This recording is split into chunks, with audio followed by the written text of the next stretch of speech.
Assalamu alaikum wa rahmatullah. So we've got the live as usual, but we're gonna have a special guest featuring tonight,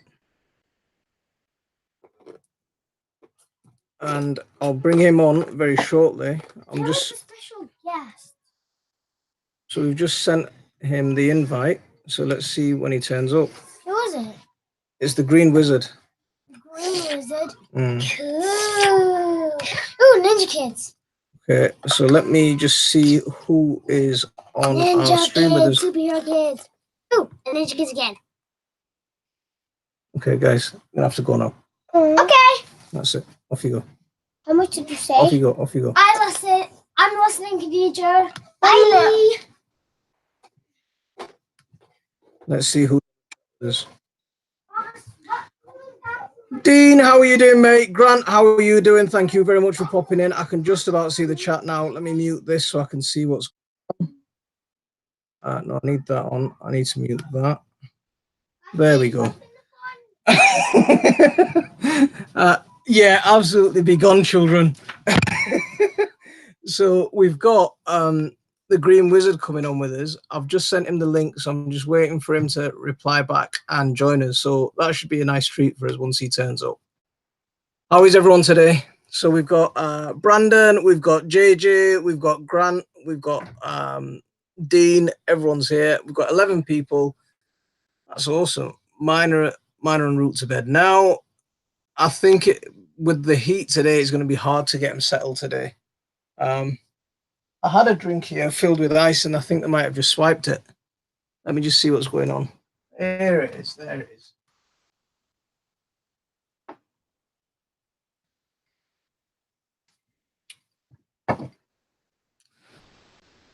So I'm just waiting for Mr. Wizard to turn up. Let's get these headphone things ready as well, just in case. Me and technology, we're always a little bit at odds with each other. Nick Jones 74, how are you doing? Thank you very much for popping in. Bounty Hunter, hello, I'm from the Wizards channel. Nice to meet you. Thank you very much for coming along. That's very kind. I'm just trying to find a hole to stick my headphones in. Let's see if that works. Is the Wizard here yet? So I've sent him the link. I'm just waiting for him to reply. So he's got the link. I'm just waiting for him to turn up. Bobby McNuts here. How are you doing, mate? Green Wizard is on his way. How'd you turn these things on? Is there an on button somewhere?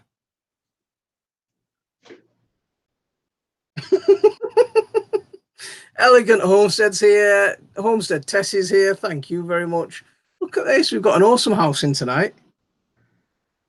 I'm still trying to figure out how to turn my headphones on, though. Which button's the on button?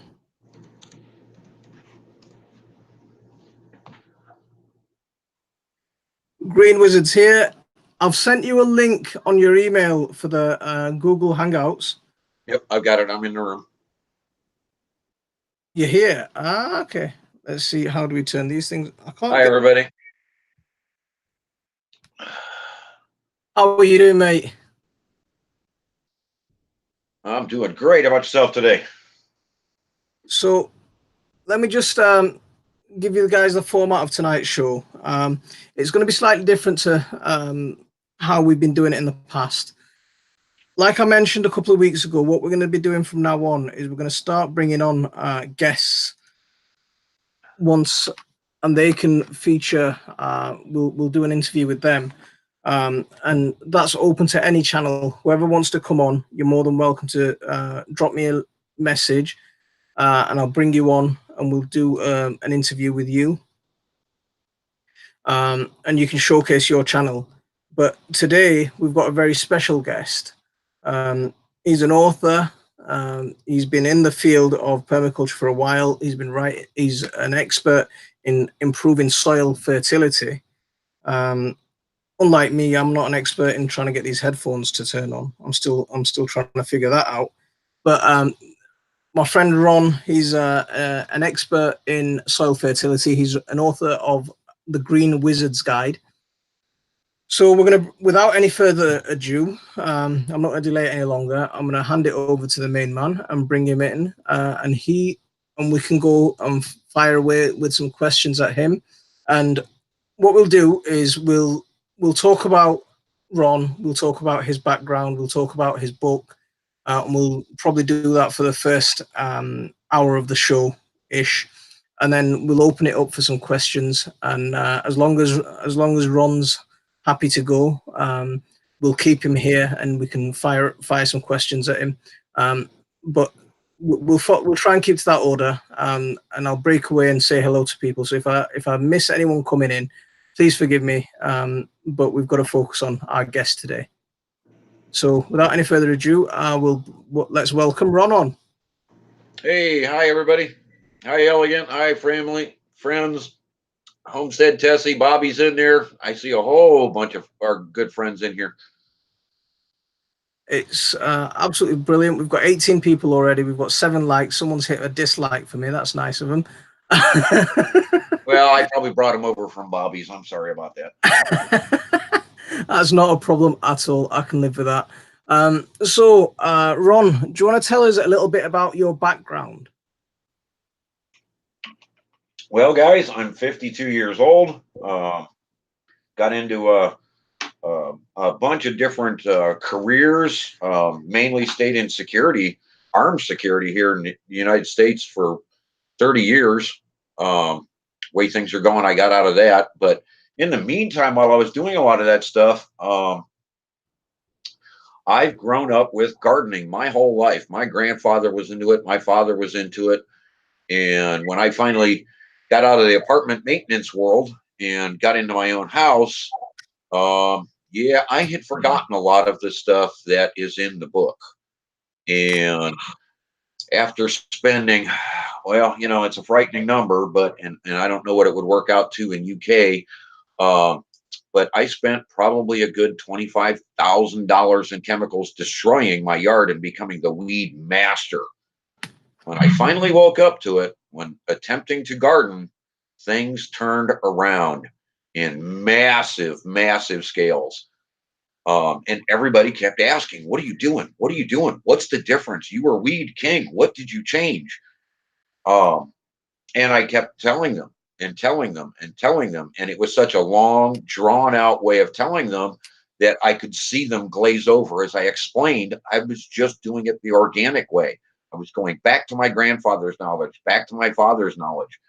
At which point I finally decided, hey, it's time to write a book. To put it down in terms that everybody can understand, and just hand them the book and say, here's what I'm doing. This is the process, so you can understand it. Because it, just like one of your guests was saying, it's not about feeding the plants. It's about feeding the soil. Well, that's yes and that's no, because there's a microscopic world in there that nobody's paying any attention to. And when you feed the microscopic, everything else explodes. And your soil will become topsoil, and thank you for it in the production coming out of your gardens.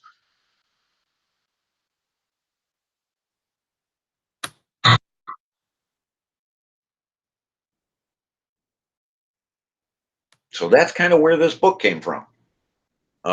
If you wouldn't mind giving Bobby McNutt a wrench real quick, he'll run the web page for me, the Green Wizard's Guide webpage. He'll just pop up that that URL. It's greenwizardsguide.com, everybody. It's done. If you can run that link for us, that'll be great. So how long did it take you to write the book? And when it was a 5-year project. See, I read the story about you becoming the weed master. Right. What was it that you were doing that I was using chemicals. Title is the I Weed was Master. using the stuff out of the grocery stores and doing more damage than good to my yard. And as my knowledge progressed and as my experience progressed, uh, sorry, I got it.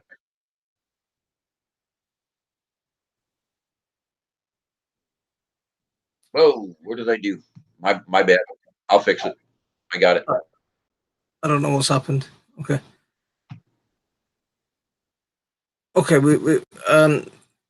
Can you hear can everyone hear us? Okay.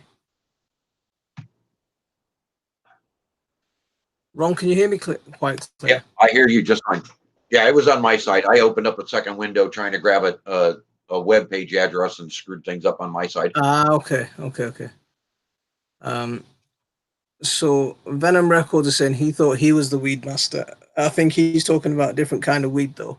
Yeah, right, right. No, Um, what I'm referring to is Mother Nature, in her wisdom and in her way. She's been doing this for 4 billion years. Um, she has designed all sorts of different plants, not weeds, plants that will restore your soil. As you mess things up, Mother Nature will send in her troops to restore and fix the soil. Our problem is we keep going out there with these chemicalized weed killers trying to stop Mother Nature from fixing our soil. But what's going to end up happening is everything's going to get worse and worse and worse. And the more chemicals I dumped on my yard, the worse the problem got. The weeds kept coming back stronger and stronger. Mother Nature trying to regain my yard. As soon as I stopped trying to kill the weeds, the whole yard turned around in days. when you say And chemical, the other are direction. you talking about pesticides and herbicides, or are you talking about fertilizer? Stay away from them. They are the worst thing you could do. Okay, I mean, when you say what the chemicals that you were using, were they herbicides and pesticides, or were Yeah, they? they just you've got your standard four set. You've got your feed in the spring, then you've got your weed in feed, then you've got your pesticide, then you've got another feeding at the end of the season. There's your four batteries that you're slamming your yard with that's doing nothing but screwing things up. Uh, Mm. greenwizardsguide.com, Bobby, the actual web page.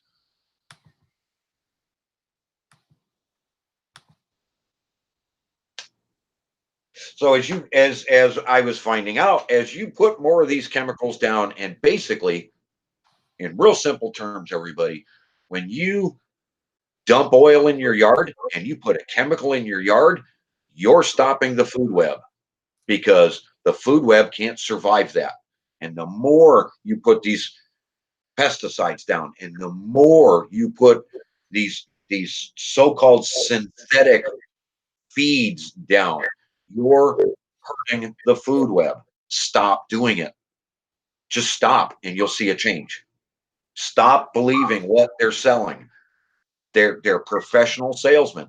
Stop and watch your yard change.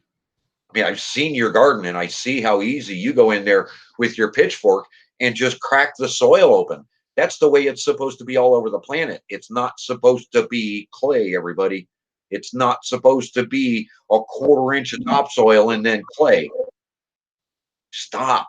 Just See, stop using chemicals and watch the change. Mother we, Nature will help you. we've we've talked about some of the plants in the past that help break up that clay soil. So things like dandelions, things like dock, things like anything with those huge tap roots. Right. Um, now, Absolutely. what would be your advice on having dandelions in the lawn, or having things like clover in the lawn, or having? Would you just go for? If someone wanted just a purely grass lawn, what would you recommend? What would your advice be? Cut your grass at 2 inches. Do not mess with the weeds and just take the flowers off the top of them. Now, you're lumping in, and I just want to correct you slightly. Don't misunderstand what I'm going to say. You're lumping in clover. Don't Clover does not do anything to the soil. It adds nitrogen. If you've got clover, leave it alone. If you want to add more nitrogen so that you can get rid of the clover, use coffee grounds. amp up the nitrogen naturally. You don't need to get rid of clover. Clover is a air-breathing, air-surviving plant only that only takes water out of the soil and leaves nitrogen behind. But the other ones that you're talking about, yeah, absolutely. You need to break up the clay. You can use Epsom salt from Epsom, England, and that's in the book, guys. And it will soften the clay and allow weaker plants, not like our dandelions, to open up the soil and start allowing things to happen and allow Mother Nature to get in there. So when you say Epsom salt, that's magnesium chloride. It's not sodium chloride. So don't get the two mixed up, because the sodium will, yeah. We don't want sodium in any way, shape, or form. Bad. Yeah, the sodium will damage your plants, whereas magnesium is actually good for your plants. So be careful that you don't add ordinary table salt to your plants. Right.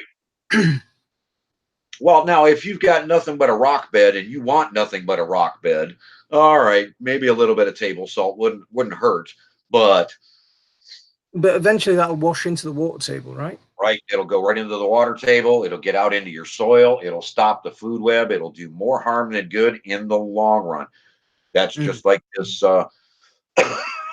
this product Roundup. We're all hearing about Roundup. It is terrible.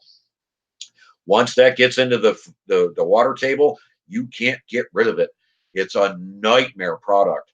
And even the water company, in all their filtration and what have you, it is one of the worst things they've ever run into, and it destroys equipment. Stay away from Roundup. Stay away from these chemicals, everybody. They're not helping anything. They're just hurting the food web, causing the greenhouse situation that we currently have. You're 100 degrees over there right now. I feel so bad for you guys in the UK, but it's this greenhouse situation. If we don't do something to correct it immediately, it's going to get worse. Just for some house, I just ask a couple of my mods. If anyone wants to fire away with questions, Dave, Mike, Erwin, if you could just take a note of the any questions that people have for us, and when we open the floor up for questions, if you can fire those questions back at me, and then we'll fire them at the Green Wizard and get him to answer some of our questions for us. So if I could ask, Dave, Erwin, Mike, if you can do that for me, just keep a note of questions while I'm. It's a little bit hard for me to keep track of it. So if you could help me out that way, I'd really appreciate it. Thank you, guys. And if anyone hasn't hit that like for me, please hit that like as you're coming in. And those of you who have just come in, I'll remind you that we've got a special guest on tonight. It's not our usual show. We've got our special guest, the Green Wizard, author of the Green Wizard's Guide. And it's all, we're in a privileged position to be able to milk him for some advice. So you don't, in your book, you don't focus on plants. You focus a lot on soil. And right. One of the things we're reading about is how you recommend cutting at different times of the day, how you don't recommend cutting during the heat of the day. So how would you apply that, not just to grass, because we've got quite a few veg growers here, a few homesteaders. So how would you take it?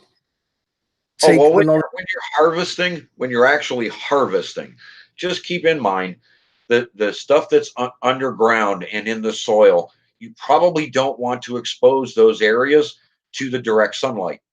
You want to kind of do those in the shadows.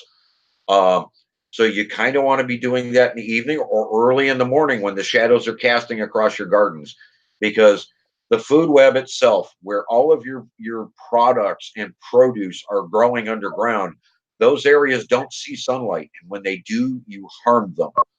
That's like they talk about crop rotations. Don't do it. Leave the food web alone. If you can leave roots behind, leave them. Don't pull the roots out. As far as like your tomato plants and your corn crops and what have you, they're used to sunlight. They can handle that. So go ahead and harvest during the daytime. Won't be an issue. But when we're talking about the soil and the food web, that's the area we're trying to protect. That's why when you cut your grass, I recommend that you do it early in the morning before 10 o'clock, before the heat of the day, or later in the evening. And you never water in the morning. You only water at night when everything is growing, including your garden. See, right, that's another interesting thing you mentioned there, that the plants actually grow at night. Whereas a lot of traditional literature around when plants grow is they, a lot of them tend to suggest that they do a lot of the photosynthesis during the day and they'll grow actually a lot during the day.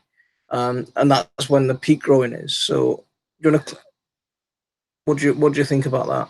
Well, I kind of lean the other direction because depending on how hot it is, a plant will not grow. It'll actually run its stimulus into the ground and into its roots and run deeper to help cool the plant off. Um, so yeah, you do have some plants, some of your legumes, your peas, what have you, that will grow and run in growth spurts depending on the temperature and the time of day, and they will grow during sunlight hours. But you're going to find a lot of your growth and a lot of your potential happens more so at night. Watch your tomatoes. You get a heavy rain, and you're not going to see any difference in your tomatoes till the next morning because it grows overnight. So just watch Mother Nature. She'll tell you which plants do and which plants don't. See, again, let me just pick up on one of the things that you said a few minutes ago, is keeping the soil covered. Now, what would you recommend for using as things like mulch? What would you recommend mulching? Would you recommend growing crops that will cover the soil? Which way would you tend to go, especially I would say in an annual vegetable garden? every square inch of space that you have in your actual garden bed, grow another plant.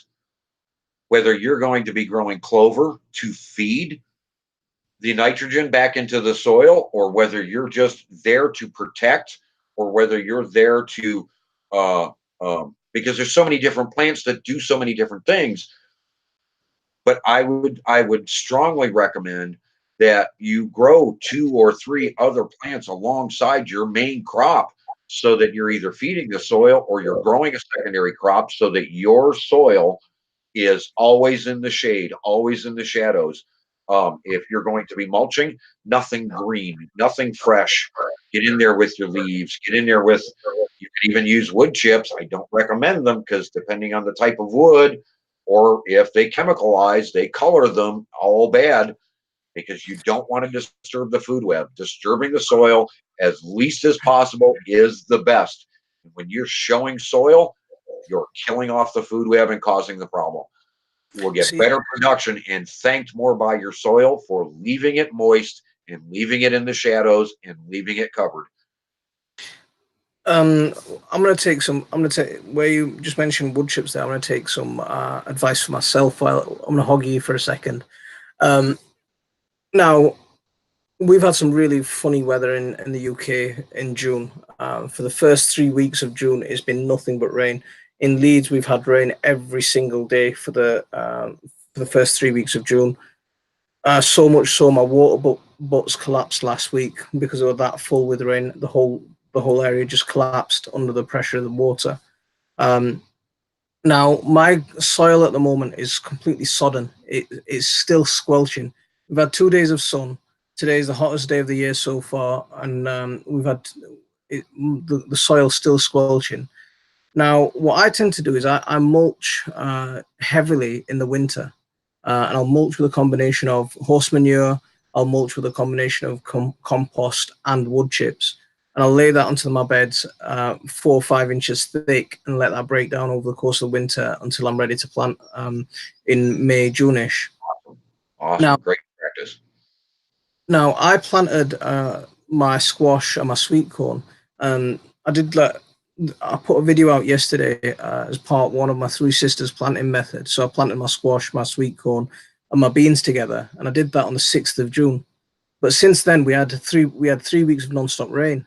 Now, in order to try and help dry out the soil, what I've done is I've uncovered some of the mulch because the plants were suffocating with all that water in the soil. So I've peeled back some of that mulch just so I can get the evaporation going to help dry up the soil. Now, what's your opinion on that? I would be looking at getting some deeper running roots and opening up your soil getting that topsoil deeper, because you're fighting a clay problem. If you're sitting under moisture and you're sitting in water, you've got a surrounding problem around your garden as well. When we took this property on about 8 years ago, it was completely, we had like half an inch of topsoil. And then once you got past that, it was yellow. The clay was so thick, it was yellow. Solid clay, right? So it was completely horrible. If it rained, you'd actually be walking through you'll be ankle deep in water. So what we did was we dug some channels. We dug a few swales and we built our bed for them. But at the same time, we've dug channels going the opposite direction for drainage. We lined those with timber and let them break down over the course of the 8 years. But they're still acting as drains, for the water. Right. And then where the water drains into, we planted trees. So we planted apple trees, pear trees, cherry trees, all down the sides where the water's going to drain into, so the trees can benefit. Now, the soil's not perfect. It's come a long way, but even now, we're still encountering this problem. So I think it's going to take another few years before that soil gets to a position in a couple of my beds, in a position where I can actually dig it like I want to. Or I don't tend to dig if I can help it. But what do you think of the method that I've employed there? I think you're on the right track. I think that you're missing the Epsom salt amendment. You need to get that down against that yellow and get that stuff to start breaking down, so that as the roots come in contact with it, as the water comes in contact with it, as the food web comes in contact with it, it's going to open things up. Part of your problem is what it sounds like is, with the lack of activity of the food web, you don't have a large colony of worms existing in your soil and in your yard to help promote the growth of topsoil. So we didn't have since last year, I've started to see a lot of worms returning to the soil. I mean, when I started the garden, we used to dig, and when we dig, we'd be lucky to find one earthworm. Right. But now I can stick my hand in the soil and I'll come out with 4 or 5 earthworms without any issue. But I've only noticed the change really happening in the last year or so, and that's 8 years in the making. Wow. It's 6 years. It's 6 years no dig. It's 6 years no dig, but it's 8 years of gardening that I've been constantly adding organic matter, regardless of what it is, whether it's wood chips, whether it's leaves, compost, paper, whatever I could find, chicken manure. But it's 8 years in the making. I mean, the garden was pretty much builder's rubble and a lot of ash in some places. Ouch, ouch, ouch. I took a dead bed and turned it around in under 3 months. Actually had the worms, what was a 0 worm bed. I had the worms back in it in droves in 2 weeks.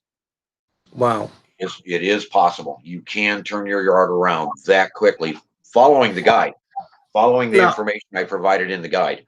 That's what I was going to just go back to, because you mentioned talking about calling on the worms quite a bit in the book. Right. As you feed the food web puts off a very small hint of ammonia in the soil, and that's what calls the worms. And they come in droves when they smell that right type of ammonia. You can trigger it early with just a hint of ammonia in your sprays, but be careful. Ammonia can also hurt the food web if you've got too much. But when you sweeten it up and you call them in and you add that hint, just a touch of ammonia, boy, look out. Here come the worms. They're coming to feed. So when you say adding ammonia, now one of the easiest and most abundant sources of ammonia is adding your own wee. Now, what do you think of someone? Right. Well, they call it urea here to try and be a politically correct way of saying it. But yes, absolutely. If you spread it out thin enough and you get it out over your yard and over your garden, you're going to call in the worms naturally. Yeah. But if they don't come in contact with food, if they don't come in contact with the food web, which is what they're actually after, Even though they'll process everything else they come in contact with, they're going to leave inevitably because they're not running into enough of the food web. They move on somewhere else to try and find it because Now, that's what they're actually looking for. do you care about the type of worms that you're calling in? Would you? Absolutely not. You want anything moving in that soil that's going to open that soil up and aerate for you. See, this is. I've seen. I was having a discussion with Jeff Lawton. He's quite a senior figure in the permaculture world on his YouTube channel. Now he was talking about he had like a earth box where he'd compost in the the do vermicompost in the earth box, but it was this plastic container. It was like a big chest, a big plastic chest where they'd add food scraps, and then the food, and then the fertilizer from there would radiate out into the surrounding soil. Now, what I suggested to him was, why not just trench compost, and rather than buy this big chunk of plastic and bury your food scraps into there. And the conversation came up around the type of worms that you're attracting. Now, what he was suggesting was that you need the composting worms, the red wrigglers and the tiger worms, that surface feeders, rather than earthworms that are, because surface feeders, they'll feed at the top, whereas earthworms will feed across horizontally as well as vertically. Right. You want both. You actually want both, because what happens, just like with leaves, they've been found 3 feet, 4 feet deep, meaning that when scientists have gone in and done the checking and opened up the soil, they have found full-size leaves dragged into the soil down a worm path where a worm had taken it to overwinter. So it had something to eat during the winter because it's looking for minerals throughout the winter. So it took it below the frost line. So yeah, you want to mix. If you're just composting, you want composting worms. If you're talking about working in your garden where you're adding compost, you're adding manures, your yard itself where you just want grass and what have you growing, you want all the different types of worms coming in. So there is no one specific that you want unless you're running a compost heap. Then you want your composting worms. Otherwise, you want everything coming in because you're going to find that they are going to remineralize, aerate, and do all the things that the food web enjoys and expands through. Understand, a teaspoon, just a teaspoon, can house a mile of any number of forms of the food web. It will be a mile long in measurement under a microscope. Just a teaspoon of topsoil. So these worms are out there helping this life form, the food web, get out there and find what each one of your plants need in exchange for sugar, because that's what they do. The tomato plants, the carrot plants, the potato plants, they exchange sugar for the minerals they need to be the plants that they are.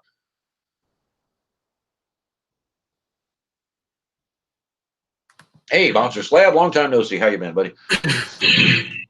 So To say specifically that there is a specific worm we want, it just depends on what you're doing. If you want the overall, no, you want every worm possible coming back into your yard.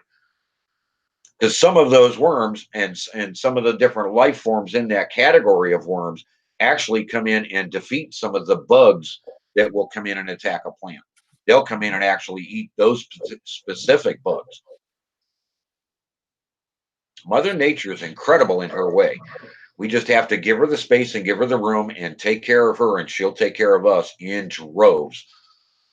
One of the things that I saw that Jeff Lawton addressed was that the red wrigglers, their poo is so nutritious that ordinary earthworms will actually feed off their poo, which is why he wants to encourage red wrigglers rather than encourage any other type of worm, because any other type of worm will once you add worm castings, then they'll follow. But I sort of share your opinion where just whatever life there is, just call it in. Right. Oh, absolutely, Monster Slab. You're 100% right. And then somebody else, it was another question asked, pine. It causes an acidity to the soil. So avoid pine bark, pine needles at all costs anytime you're doing any kind of composting or what have you. It's not that they're bad, but look around the base of a pine tree. Nothing grows, including weeds, because it becomes so acidic. Just answering a different question. That's all. Sorry about that. Not a problem at all. Now, another thing, controversy that I'm coming up with, seeing recently develop is around the use of coffee grounds and the use of spent coffee grounds in compost. Because coffee, there's certain plants that have a natural built-in defense. Be it All coffee plants do, yes. with caffeine, be it tobacco and nicotine. Right. These plants have developed these natural defenses to either compete with predators or to compete with other plants around them. Now, there's some controversy around using coffee grounds in a compost pile, because the recent controversy is that the caffeine in the coffee can still damage your plants, because that's what it's originally there for. It's there to damage their competitors. Right. Heavily filter. Heavily filter. Meaning, take your coffee grounds, your used coffee grounds, stick them in a stocking, a lady's stocking, or you could probably even use a sock. It wouldn't matter. And run water through it until nothing else is bleeding out of it. Then you have safe coffee grounds or safe tobacco. And go ahead and throw that back into your compost pile. As long as it's not bleeding anything anymore and it has stopped running those chemicals off, it is a viable nitrogen. Okay. See that's one of the things that now quite a few people have used coffee and without filtering it and used it successfully. So if you think it works, then and you think it's safe, then fine. I'm not going to argue with you, but this would be a recommendation. I mean, I don't use coffee. For me to get access to coffee, I don't use coffee simply because I can't get access to it very easily. Most of the stuff I use in my garden is stuff that I can either generate on my property or I can get delivered to my property for free. If I can't get it for free, then I don't want it. Right, absolutely. Well, that's where I would say go to your coffee houses or go to a McDonald's or something along those lines and offer to take their coffee grounds away. That would be the only place I would get it. Otherwise, it is a matter of filtering it. Yes, you can let it sit for 30 days. You can let the biomass and the mold start breaking it down and start taking away the toxins, what have you. They will ingest it over time. But do you have that kind of time? If you're letting it sit over winter, the coffee grounds should be just fine. Again, it's a matter of taste. It depends on how much nitrogen you're attempting to pump out and what you're attempting to do.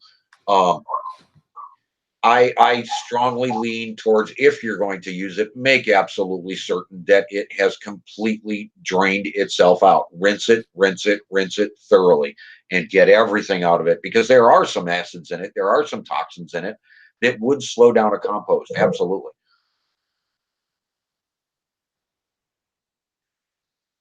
But that's another thing, and that's another huge discussion that a lot of people want to get into, is when you're composting and watching how to compost, watching what to do and how to do, all you're really concerned with is you don't go over 163 degrees. Provided you don't go there, you don't start the microbial life that's going to turn it toxic. So if you can keep it safely under 163 degrees and let it compost, run it. Otherwise, get in there, open the bed up, add moisture, keep your moisture content at 52 to 53%, and never let that thing get over 163 degrees. And you're going to have an incredible compost pile that breaks down instantaneously. It's really fast when it's the right temperature.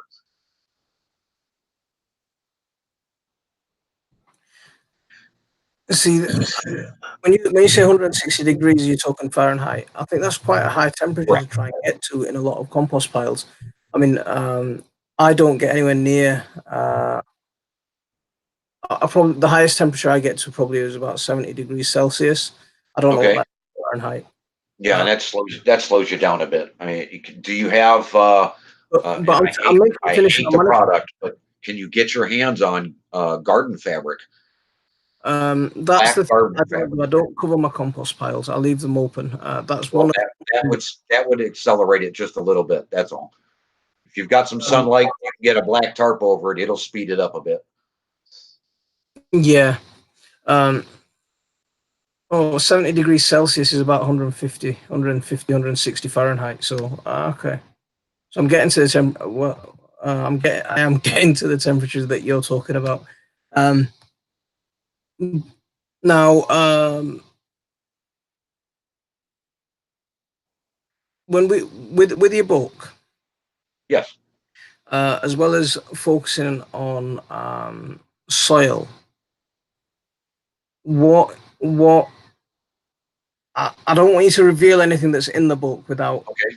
So, but at the same time, I want to try and tease some information out of the book. So I'm just trying to think of the wording.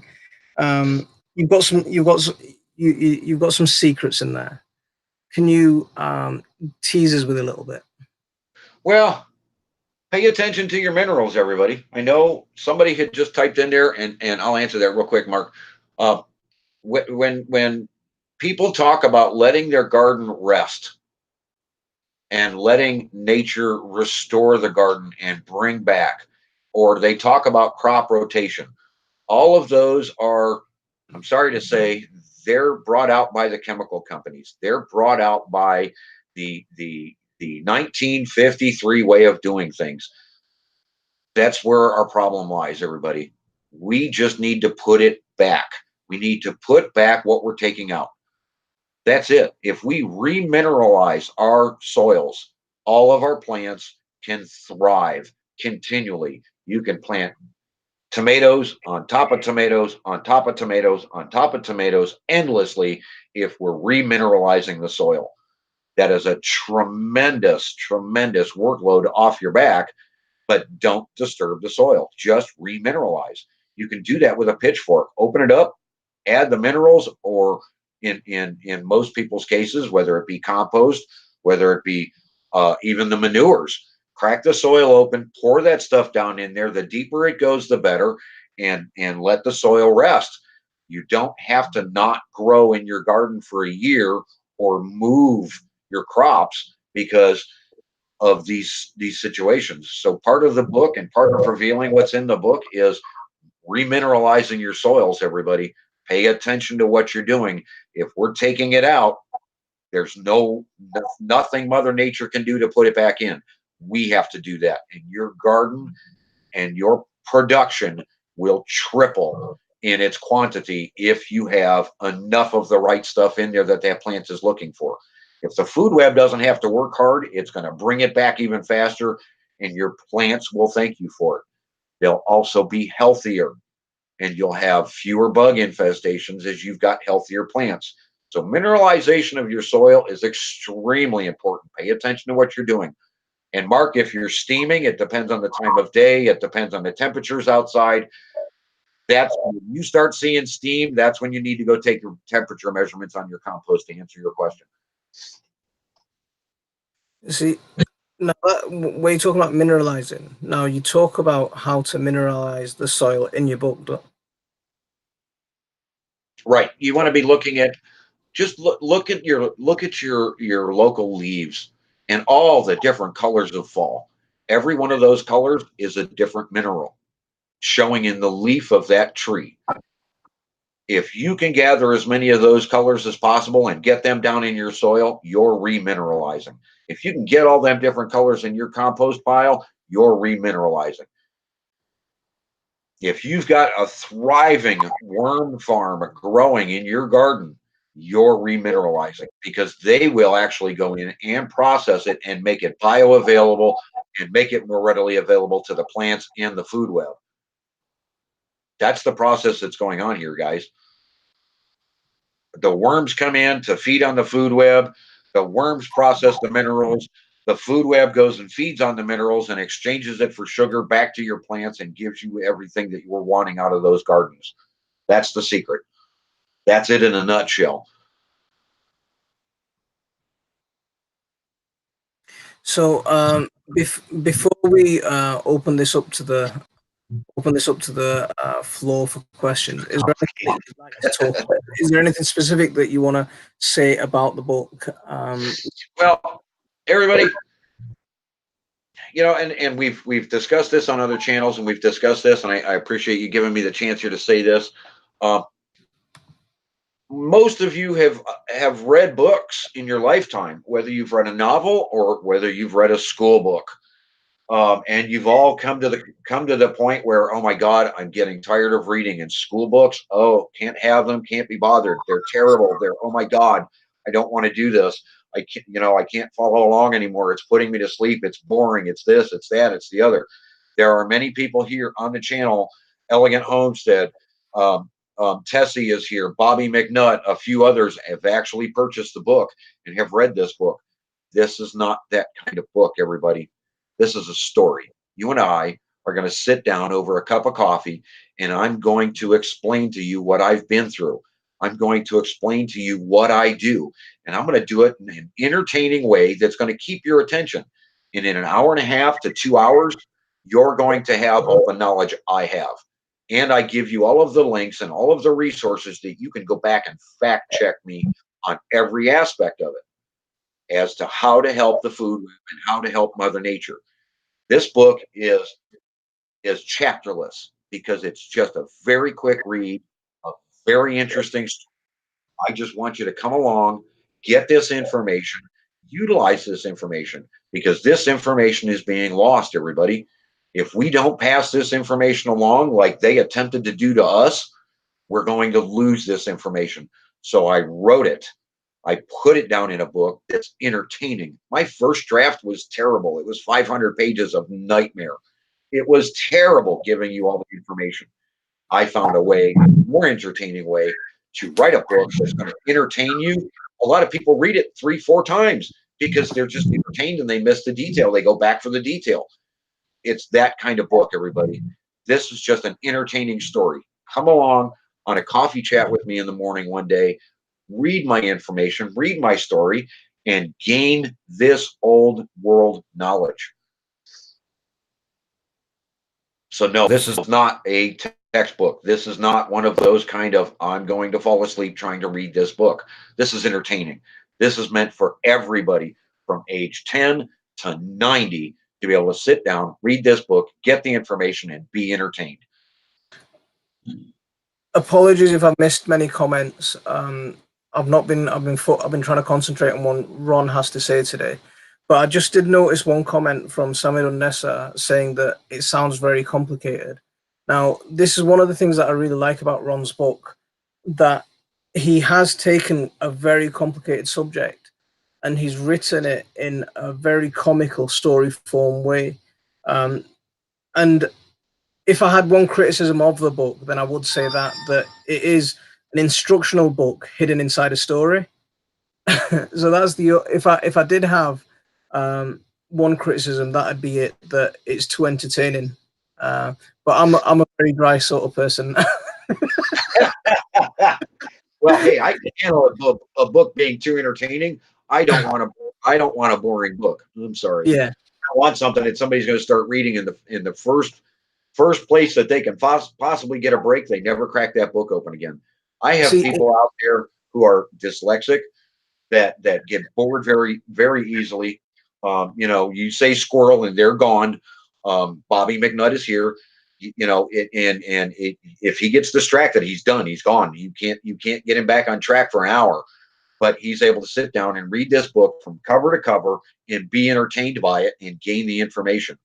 I've got people that have not opened a book in 19 years, opened this book and could not put it down. They love the book. It was that entertaining. And that's the point. We've got to be able to reach everybody. We've got a whole generation of people coming up, guys, 30 and less, 30 years of age and less, that have no knowledge in the gardening world and in the yard care world. And that's what this book is written for. It's to help get everybody the same knowledge. Elegant Homestead, she's a late 40s something elderly lady here. But there's knowledge in here she read that she had heard when she was younger, 20 years ago, that it reminded her. And it, just an added fact to the book, there are blank pages in the book, everybody, so that you can add notes. so that if you run across something and you come up with an idea or you can add into this book in the blank pages. They're deliberately there so that you can keep all of this information together. Books aren't written that way to give you blank pages so that you can add information. There are many different ways of doing many different things. So I've provided blank pages so that you could add notes in the book and just keep going. I mean, if I'm going to sum it up that way, that would be where I would take this book. And that's what I would say is that this is not a normal book, everybody. No way, shape, or form. It's not a textbook. And even though they wanted me to spend and have you guys spend $25 on a book, I refused. Absolutely down and out refused and said, no, it's more important to get the information into everybody's hand than it is to just give it to somebody who can afford the book. And we knocked this price down to where we're at $10 cheaper at $15. We have to get this information out to everybody, and it's got to be affordable. See, for those of you in Europe, the shippage might be quite expensive from the website. I'm going to drop the Amazon link for anyone who wants to pick it up from Amazon. It works out to about £11, so it's not that expensive for us over here. It's 2 days lunch. So there's the Amazon link if anyone wants to have a look at it. You can have a look at the way the book's written as well. So if anyone thinks that the book might be quite difficult to read, you can do an Amazon preview and see what the book's, how it flows. It's well worth it.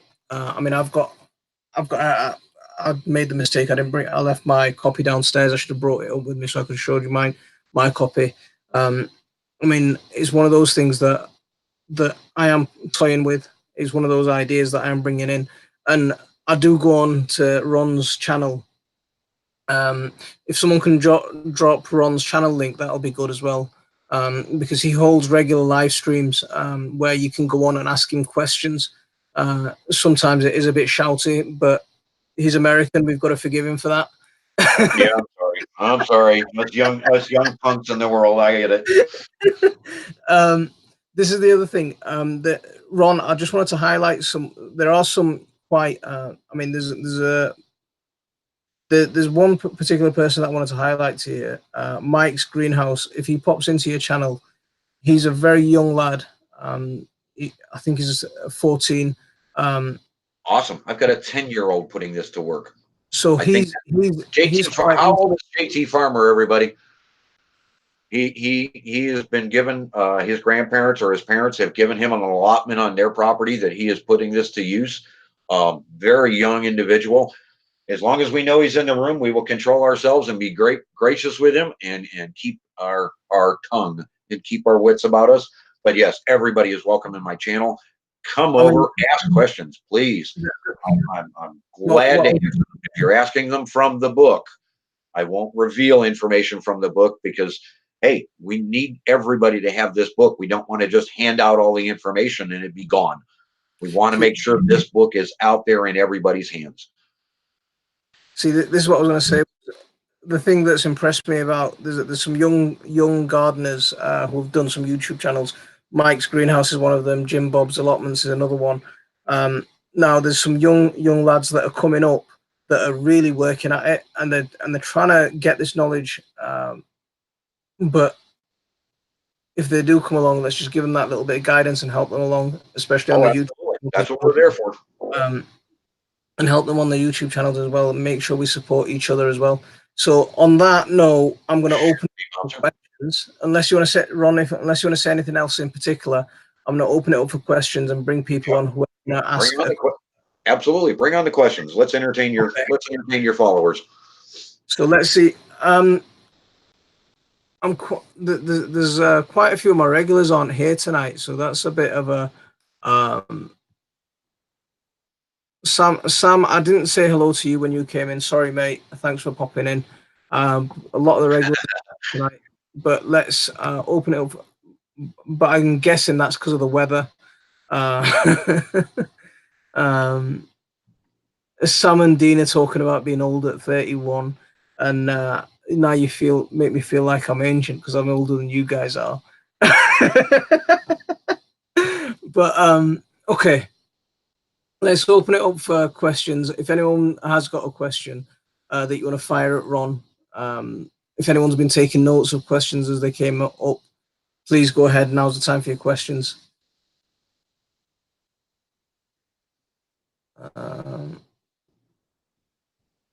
Okay, so while the questions are coming in, Ron, I've got one of my own. Now I use things like adding sugars to the soil. So I'll use molasses. Absolutely. I'll use old fizzy drinks. You know, things that have gone off. I'll use I'll even use milk to add. Hey, that's look. There's this white mold disease that attacks plants. Keep your milk handy. Keep your milk handy. Hint, hint, hint. It's a great way to stop the white fungus mold, like on pumpkins. Hint, hint, hint. That's not in the book. That's just something that, yeah, you may want to know from there. Milk is an actual great product to stop some of the fungus molds that attack some plants.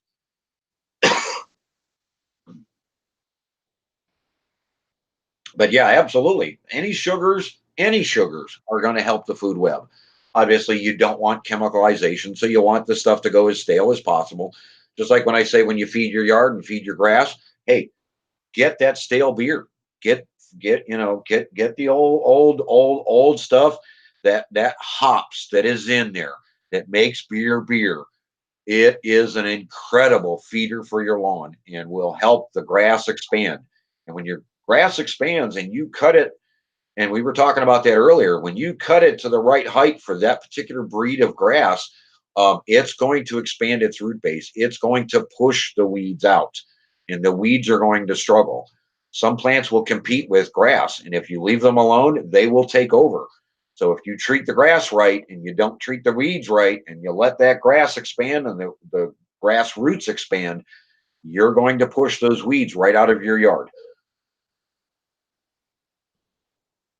Now, okay, so let's come in.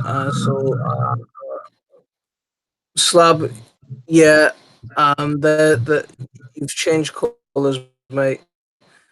So Slab's talking about stale beer. He uses it for his sourdough. Okay. Yeah, because the hops, the flavoring in the hops will greatly enhance sourdough bread. Some say is grass push the weeds out now. Grass paths. Ron, do we put the urine on the plant? Can you put urine on the plant? I wouldn't go directly to the plant with it. I would put it just about an inch away. Like I said, you want to thin that out. You don't want to just be out there peeing on your twigs. I'm sorry, don't do that. That's a little bit harsh. You want to kind of thin that out a little bit and spread that out, and let the urea naturally bring up the soils. So yeah, Tessie, don't go out there peeing on your tomatoes, please. Thanks. Don't do that. Don't. No. I know you were looking for a shortcut to the outhouse. Don't use that one. See, if you did want to control clover and you did want to try and attack some pesky weeds, you could do that. Well, yeah, I mean, if you want to dead kill a plant, okay, all right, go hike up your skirt and do your thing there. But I do not recommend you just go out there and spray it all over your garden, Tessie. Please don't.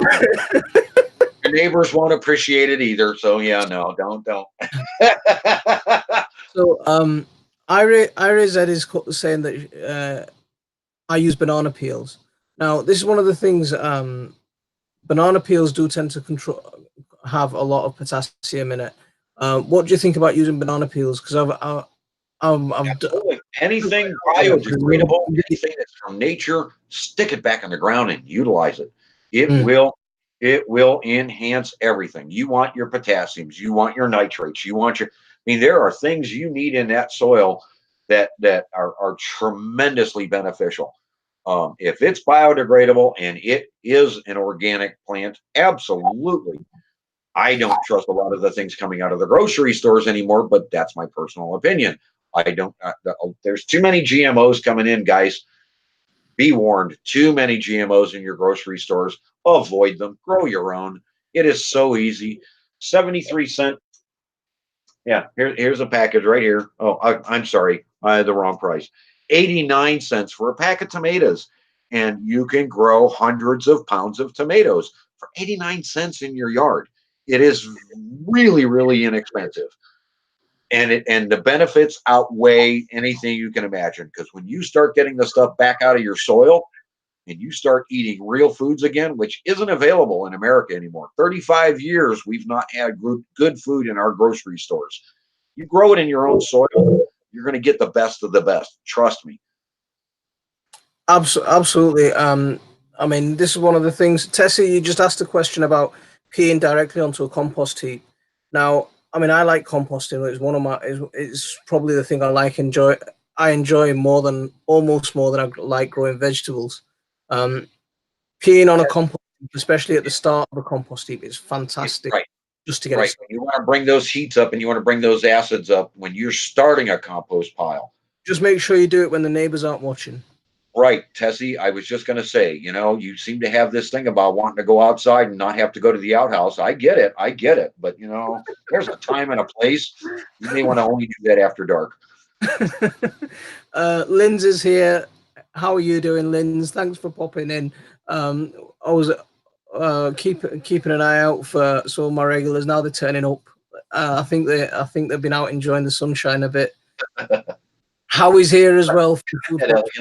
Fantastic. Howie, we've got a special guest, Ron, on from the Green Wizard. I know you know him. Hey, Howie's in the house. Welcome, Food Farmers Permaculture. How you doing, buddy? If there is anyone that I've missed saying hello to, I do apologize. Lindsay saying it's raining there. We've just had a little quick quick thunderstorm. So yeah, try the sink, easy to rinse. Yeah. Bouncer, I hope you like your new color, mate. What else are we missing? If anyone else has got any questions for Ron, now's your time to fire away. So just completely go for it. I gave him a warning that the Brits don't hold back, so don't let me down, guys. Give him a hard time. Ask him as many questions as you want. Let me just turn this light on. It's getting a bit dark. Yeah, loving your series there, Howie. Great job. Keep up the great work, man. I love the way that guy was pulling those potatoes out of the soil with his bare hands. Nothing to dig up. Man, talk about the food web working the way it's supposed to. That soil is so soft. He was pulling those potato plants right out of the soil, the potatoes and all. Incredible. Love the new series, Howie. Keep it coming.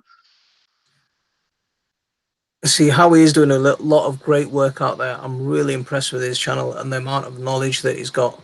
YouTube is a lot about entertainment, but Howie's got a lot of good things going on. I am very impressed there. Lindsay, you back from Florida yet?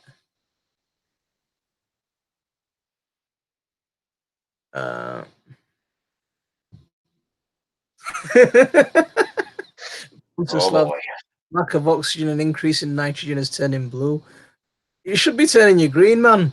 Ron, one question. What's your thinking on using hydrogen peroxide in the garden? It is an oxygen booster. It is a safe wash. It will bring up your oxygen levels. I don't know. I don't know that it's a consistent way of boosting the oxygen in the soil. I'd have to look into that a little bit further as far as what it's going to do. Yeah, in some instances, if you produce and give too much oxygen to the food web, you're going to harm it.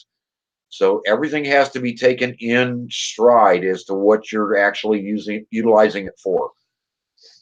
See, like I mentioned to you, I planted my pumpkins and my gourds out just at the start of June, end of May, when we had some nice weather, and then we were followed by a massive temperature drop and weeks of non-stop rain. Now, what I noticed over the last couple of days was one of my gourd plants has developed this yellow spotting on its leaves, a yellow discoloration on its stalk. It's a type of fungal infection that gourds can suffer from. So what I did yesterday was I sprayed it with hydrogen peroxide. I sprayed the leaves, I sprayed the stalk with hydrogen peroxide. I added some hydrogen peroxide around the roots. So what do you? That's Well, one of the, as a way of killing it, absolutely. The higher oxygen levels will absolutely help. It will help drive that off. I would then stop and think what's in the soil. Why did the plant get sick? Why was this fungal infection able to step in? Because that's normally what Mother Nature does. When you have a sick plant, she will send in her invasive species. She will send in the funguses. She will send in the bugs. So I would be looking at the soil thinking there might be something wrong. There may be something missing, that plant's not healthy. Sam, thanks for coming, mate. We'll see you soon. Really appreciate your time here, mate. Now, one of the thing that, like I mentioned to you, because of the 3 weeks of non-stop rain, the soil was waterlogged. I mean, this was in a pot. A lot of it was it was in a pot with a lot of my homemade compost, so it was quite good, nutritious soil. But even though it was in a pot and it had a lot of drainage, just the sheer amount of water, Right. I put my hand inside and I could squeeze. If I squeeze the soil, I'm getting drops of water out of it. Oh, that's a little too much. I mean, we've just had an insane amount of water over the last few weeks. That's why I've peeled back some of my mulch just to try and get it dry. So Well, Dean, keep that pitchfork handy. When you run into those extremely wet spots, pitchfork it a little bit. Just open it up, give it a little bit more air and a little bit more sunlight. I think that might be the next step. That might be something for me to do tomorrow. I mean, I was out today. I wasn't home today, so I didn't get a chance to get out. Weekends are the only time I get into the garden. So Dean's saying, sadly, his phone's about to die. Thanks for a great live feed. Nice to listen and look forward to future videos from both of you guys. See, Dean, if you keep a track of the Green Wizard, he's a wealth of information. But I'll warn you guys again. He's a bit shouty, but he's all right. Yeah, sometimes I get a little worked up, and some people are entertained by that. Other people, it kind of drives them off. I understand, but when you touch on a heartfelt moment, I'll express it a little bit more than maybe I should for the UK taste. I get it. Ron, I'll wind you up, my brother. I'll wind you up. I'll wind everyone up. That's the kind of thing that I do. So don't take I it. never take offense to any of it. Everybody's welcome. Bring it on. Let's have some fun. The more entertaining the stream is, the more people watch it. Let's see who else we've got here. So Bouncer Slab's got shale about 1.5 foot under his garden soil, and it provides great drainage for small areas. That's quite good for getting the water to run off. That's really helpful there. But just some places are just on solid clay, extremely solid clay. So Dean's saying it's fine if you're a little bit shouty because he's got hearing issues. I'm there. I got you. We'll take care of that. Now we're getting the comments coming in. Ron doesn't take offense, but may build a fence. As long as it lets sunlight through, I won't put up a solid fence. Tessie's saying, Bobby, I think I'll go as far as the urine. That will be it. Lol, I might not go outside. And what do you think around human urine and compost toilets? Great idea. I don't see a problem in it. There can be, depending on what they're eating, obviously, and what their chemical intake is. You can make some pretty toxic waste. But yeah, if you're eating healthy and you're eating good and you're not on chemicals and you're not taking any sort of prescription drugs, absolutely pour it on, utilize it, get it out there in your compost.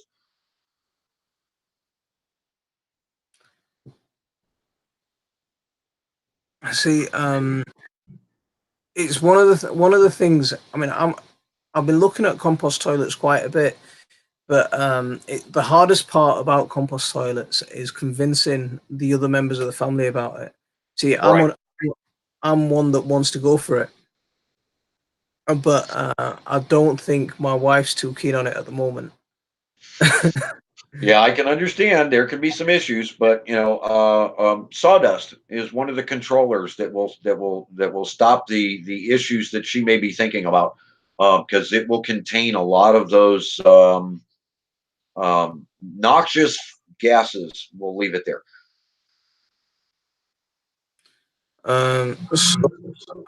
Bouncer Slab is saying the Amish got into a bunch of trouble for doing it because people were complaining. That's a shame. Howie's saying leaves make the best soil and compost.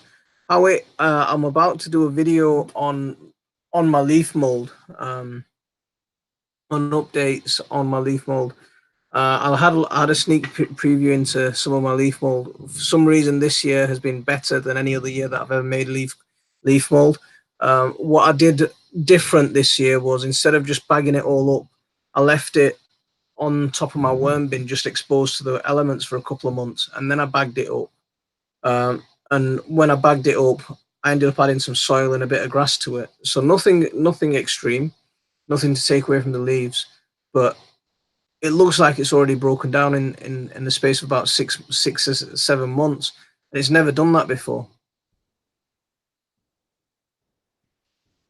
David Carlisle's here. How are you doing? Hey, David. How you doing, buddy? David, we've got a special guest in today. I don't know if you know Ron the Green Wizard. Oh yeah, he hangs out on my channel. Okay. So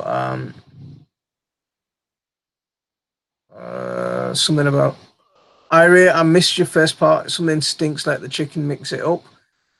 I missed the first part of that comment. So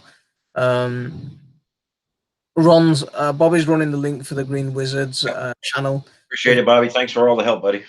If anyone doesn't know the Green Wizard, there's the link to go and say hello over to him. If anyone hasn't subscribed to me, please subscribe to me. I could always do with a few extra people. And if anyone hasn't hit that like for me, please hit that like for me. I think I got one of your subscribers. Fantastic. Yeah, I got one subscriber from you. That's fantastic. Awesome. Bring them on. That's brilliant. It's a shame because we picked a really hot day to do it. I think we should do this again. Absolutely, anytime you'd like. I mean, we've got a few people lined up for interview. What I've started doing with my channel now is, this is my regular slot for my weekly live stream. I do some random live streams throughout the week where I'll help support people's channels. But rather than just shout people out randomly, I thought I'd give people an opportunity to come on here and showcase the channel for themselves and showcase what they're about. So if anyone wants to, then you're more than welcome to come on here, talk about yourself, talk about your channel, talk about what you do. You don't have to be a gardener, and I'll stress that. You don't have to be a gardener. You don't have to be, you can be whatever you want, but you're welcome to come on here and showcase what you're about. So absolutely, RZ. Absolutely. Ground them leaves up. Speed up the process. Absolutely. If my last comment is unacceptable, I'll remove it. I don't know what your last comment was, Bouncer. It doesn't seem to affect the flavor of vegetables occasionally a bit. No, that's fine, mate. I think I know what you're talking about, but it's fine. Mild temperature and cold temperature over a winter after fall, put leaves in a pile and leave it. Best soil. Yeah. Yeah, that's what I've seen this year. How it's turned out to be a really good leaf mold. I've never seen it as good. Mark Bennett, Ron, we should have a chop. Should we chop up our leaves before we put them into the compost bin? Yeah, absolutely. Speeds it up. Mulch them up. Mark, generally the smaller you make your particles for your compost pile, the quicker it'll compost. It's up to you the amount of work that you want to put in at the start of making a compost pile. It's up to you how much, the type of compost you want to make, whether you want to make it quite labor intensive. If you do want to make it quite labor intensive, then yes, break it up. I mean, what I do with things like hedge trimmings and leaves is I'll run them over with a lawnmower. So rather than raking leaves up, I'll just go over the grass with the lawnmower. So I'm cutting the grass and raking the leaves up at the same time. The same thing when I trim the hedges, I'll just chuck the hedge trimmings on the lawn and just cut the grass and trim the hedges at this, pull the hedge trimmings up at the same time. I've got a nice mix. Grind it up. And then fire that and just chuck that onto the compost pile, and that goes for it. How do you mean, Mark? I mean, if you're talking about using plastics and plastic bins, I mean, some people are doing that. I'm not exactly sure what you mean. It depends on how big your compost pile is. It depends on what all you're doing. See, Mark, I'll add to that one as well. With your compost pile, I know a lot of people do use compost tumblers made out of compost plastic containers, and I know a lot of people use those plastic long, tall containers that look a bit like water butts. I'm not a big fan of them unless you're going for particularly vermicompost. If you're just going for slow vermicompost, yes, they're fine. But if you want to make a hot compost pile, the best thing I've found is 4 pallets tied together. Yep. Stake 3 of them into the ground so they don't move. Leave the fourth one, just tie that onto the front so you can get easy access to your compost pile. That allows you to get in. Yeah. From the and I don't think there's anything better than it. It's the perfect size to get a good biomass there to get it all heated up as well. So yeah, Mark, if you want to keep an eye out, I'm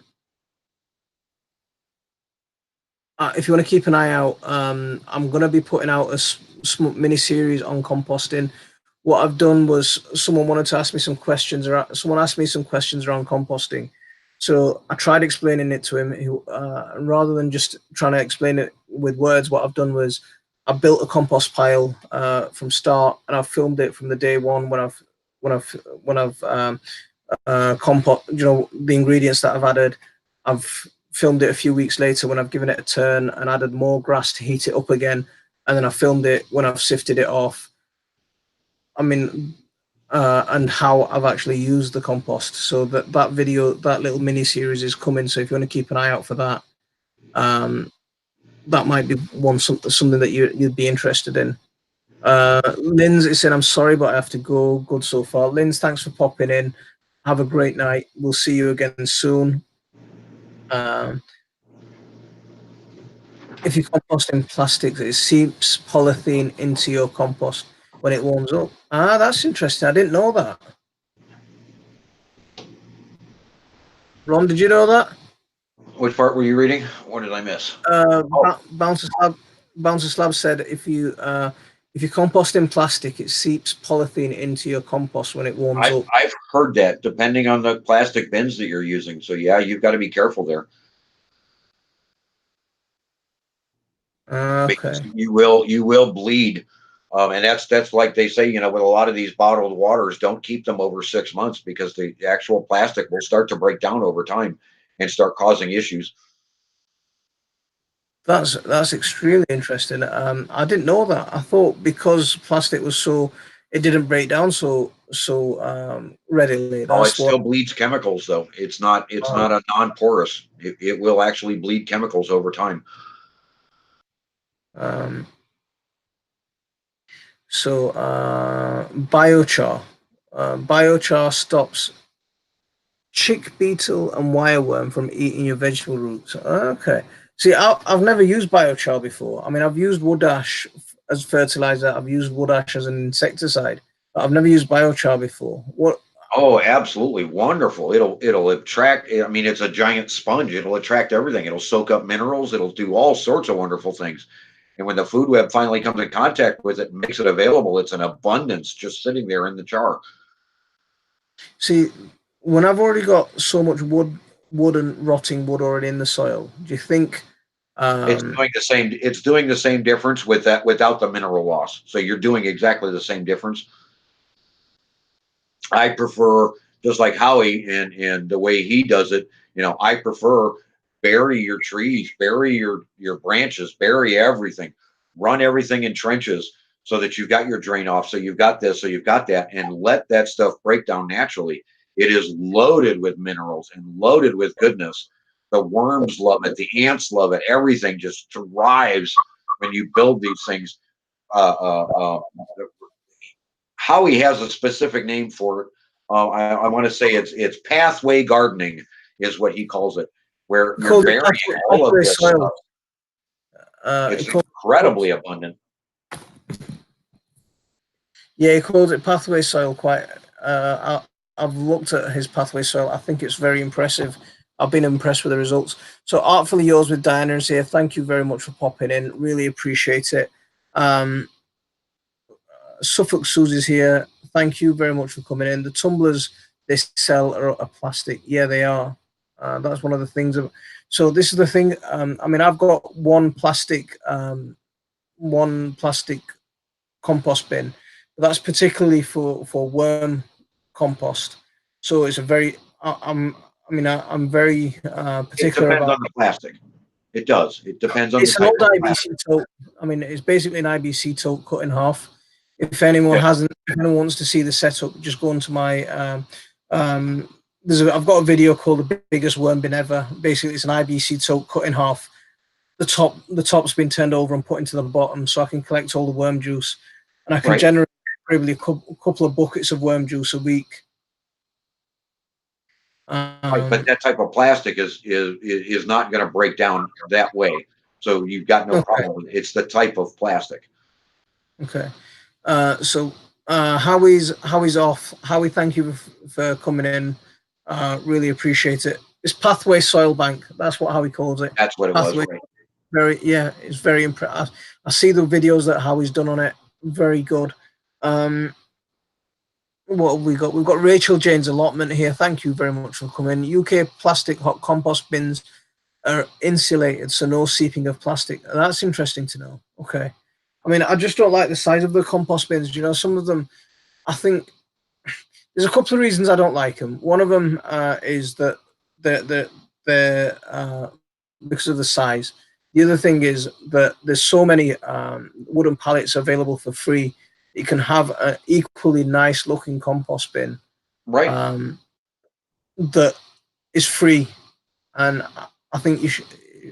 I prefer someone to save 40, 50 quid over. But if you can get a free plastic bin, no problem, go for it. But I'm not a big fan of them. But they do look nice. They do look tidy. I won't disagree with that. I'm just trying to catch up on comments. Ira is saying they make biodegradable water bottles now. Not good to refill it. Biodegradable water bottles. I've not heard of them before. Yeah, there a lot of the beer companies are starting to go to that because so many people just will not stop throwing trash out and just leaving it wherever. So the bins and some of the plastic containers where they've had the rings on top of like pop cans and what have you, they're starting to make that out of a biodegradable plastic film that breaks down in a month's time. So refilling those bottles is worthless because in a month's time it's going to break down to nothing. So the other thing we've got, JJ is saying lots of information. Thank you so much, JJ. You're very welcome, mate. I really appreciate you coming and hanging out. You've been here from the start. I really appreciate it. Brian's here as well. Brian from Allotment Life. Brian, we've got a slight difference in approach in today's live stream. We've got Ron, the author of the Green Wizard's Guide on. We had him talk about his book. We had him talk about gardening. We had him talk about building soil and building soil life. And now we've just opened the floor up for any questions that anyone wants to fire at him. So anything that you wanna ask him, go for it. So Rachel saying free cycle, absolutely, that's a brilliant idea. Free cycle, if anyone doesn't know, in the UK, it's a place where people can recycle stuff. You know, you can get things that other people are giving away. They haven't got a use for it anymore, so they stick it on this website, and someone just comes along and takes it away for free. That's a good idea, very good idea. Brian's got a Dalek bin, and he doesn't use it. See, I've heard about these Dalek bins. I don't know much about them though. No, I haven't heard of them.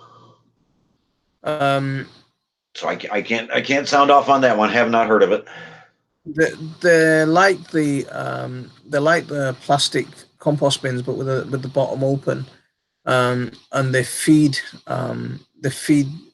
It's based on worm composting. Oh, okay. So it allows the worms to come up through the bottom of it. That's a great idea, actually. So biodegradables are still good on cans to keep netting up. On canes to keep netting. Sorry. I can't read. I'm sorry. I've noticed, lol. So Elegant Homes is saying thank you for hosting this much needed forum. Glenda, not a problem. I really appreciate you coming in and spending some time with us. Yeah, everyone who's come in, thank you very much. This is a bit, for those of you that are just used to coming along and ripping the mickey out of me for a few hours, it's slightly different tonight. If Mark, if you keep rotating that compost, if you keep flipping the thing over like you're supposed to, the recommended is 1/3 every time you go in to break it down and flip it over. So when you go in and you open the compost pile up, that will naturally keep the rats and the mice away, because they're looking for a home. They're looking for a nest. And if you're constantly disturbing it and constantly flipping it over and constantly breaking into it by 1/3, there's no nest for them to build. They will not stay. See, Mark, I'll just add to that as well. You know, any type of compost bin that's open will attract rats. There's some really there's a lot of compost rules that really annoy me, to be honest with you. There's some compost rules saying don't add meat, don't add dairy, don't add lemons, don't add onions, and I just think these kind of things are some of them have some basis originally, like lemons and onions are bad for worms. Yeah, worms don't like them. They're irritated by them. The skin of the worm is irritated by lemons and onions. So yeah, so if you're focusing it on worm composting, then fine, stay away from lemons and onions, not a problem. Any compost bin, it's a shame we haven't got pest control CJ in the house, because he'd tell you any compost bin will attract rats. Any food source, rotting vegetables, any food source like that will attract rats. Where you're saying you have an issue with chipmunks, I mean, I've got an issue with squirrels in my compost bin all the time. But one of the things that I've done to discourage rats, I used to get a lot of rats in the garden, but one of the things that I've done to discourage rats is I encourage the neighborhood stray cats to come to the garden. So I've got a lot of stray cats in the garden. They're in the garden. We leave some food out for them. They're coming in, but they're chasing off the rats. Since the stray cats have turned up, there's no rats. But anything with rotting, anything with rotting vegetation will attract rats, is what I'm trying to say. So using meat. Meat is a fantastic source of nitrogen. You know, the blood. One of the most common fertilizers is blood, fish, and bone. Because it's full of blood, it's got the potassium and the calcium in the bones. It's got the nitrogen in the blood. It's rocket fuel. So why would you not add that to a compost pile? If you don't like the traditional way of doing it, check out a video I did on composting chicken bones and chicken meat, where I blitzed the scraps of the chicken up in a blender, and then I stuck it in basically what would be a worm bin. I mean, it wasn't anything fancy. It was a bucket with some holes in the bottom and some soil on. And I've just continued to layer that over the course of winter. And this summer, when I opened the bucket up, it was just full of worms. You couldn't move your hands. There were that many worms in it.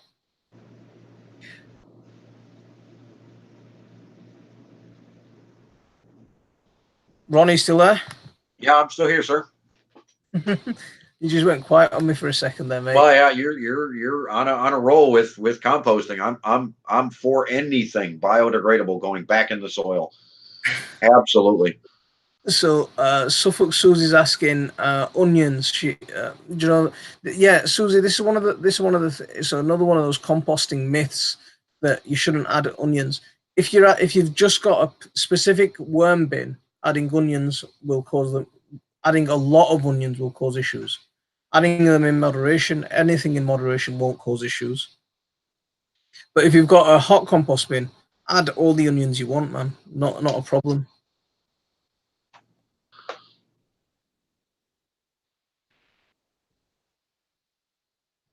So Bobby's just posted the link to Ron's YouTube channel. He's got some good information on there. Yeah, please come join me. I'm always releasing new information and extra information to add to the book or just add to your knowledge. As people ask enough questions, and I'm always open to questions, the Green Wizard at hotmail.com. If I get enough of the same question, I'll pop out a video about it. Otherwise, I'll just like with Mark Bennett, I'll just answer the emails to get the question answered as quickly as possible. Let's see. Rachel Jane's allotment is saying, I'm chasing away the stray cats and the spray poop everywhere. I'll tell you a little funny story about that. I sifted off a load of soil, some old soil, and mixed it with a lot of sand, sharp sand, to plant my carrots in. And I left it in a container in the garden. And I thought, okay, I've got my carrot mixture there, no problem. And a few days later, I went to. So I stuck my hand in it. I didn't have any gloves on. I stuck my hands in, thinking, yeah, I'm gonna get my carrots planted now. And then I could smell something. Yeah. I know where this is going. Basically, I'm squelching the soil. So I'm just picking the soil up and squelching it. And I've taken a big chunk of cat turd and I've just squelched it in my hands. Yep. For about a week. Cat litter box. Good job. I could still smell it on my hands for about a week. It was horrible. It was absolutely horrible.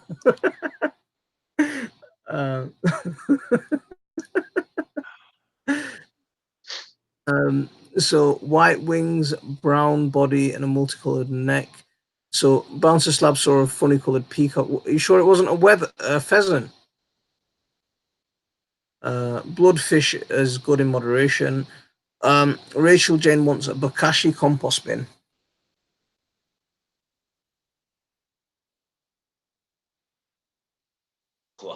Gloves. Yep, absolutely. Anytime you're out there working with an unknown, gloves. Absolutely. You'll learn. I thought it was a known, you see. It was sort of soil that I'd sifted off. Right, but you're attracting that. You're also feeding cats, and then you give them a kitty litter box. Good job.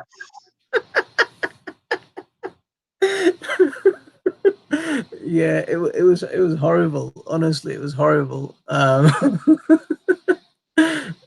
That'll teach you.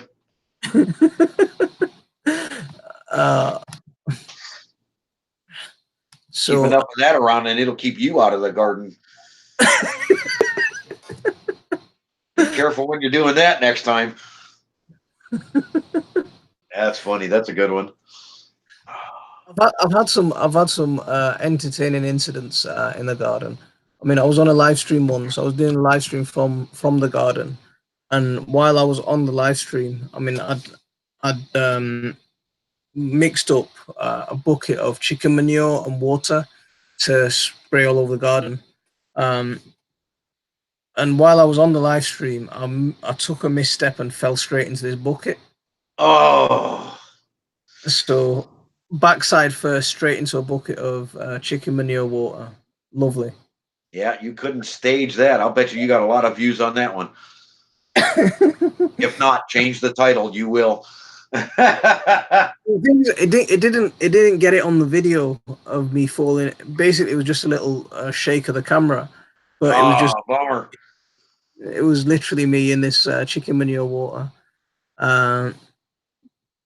So Brian from Allotment Life is saying, gonna have to change your name to Cat Turd Stinker.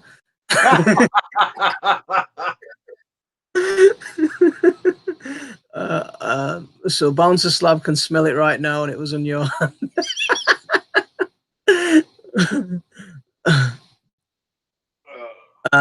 So Bouncer Slab's peacock was 3 foot tall. Bouncer Slab's seen this really interesting looking peacock in his garden. Now I'm starting to think wild turkey, but I don't know.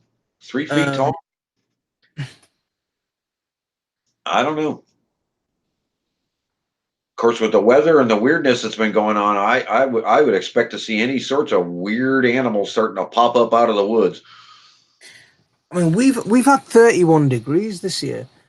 Today, sorry, 31 degrees. Harsh. It's Celsius. That's warm. I like the hot weather. I mean, I like the hot weather. I struggle in cold weather. It hurts my bones when it's cold. If I'm in a lot of physical pain when it's cold. So the hotter the better for me. But I mean, we've had some crazy weather this year. Do you know, in February, when it should be snowing and when it should be cold, we had 22 degrees. I was outside in the garden in shorts and a t-shirt in February. Yeah. I couldn't believe. You can't tell me somebody's not doing something. There's something a little weird going on this planet. Rachel, you're saying your garden's not liking hot weather. I've had an issue, you know, we've had 2 days of sun. And before that, Rachel, we had about 3 weeks of non-stop rain, and my garden's flooded. My squash, my sweet corn, a lot of my gourds, they started dying because there's so much water in the soil. I don't know what it's like today because I haven't been spending a lot of time out there. But up until yesterday, the soil was still squelching. So I'm quite. I'll see what it's like tomorrow.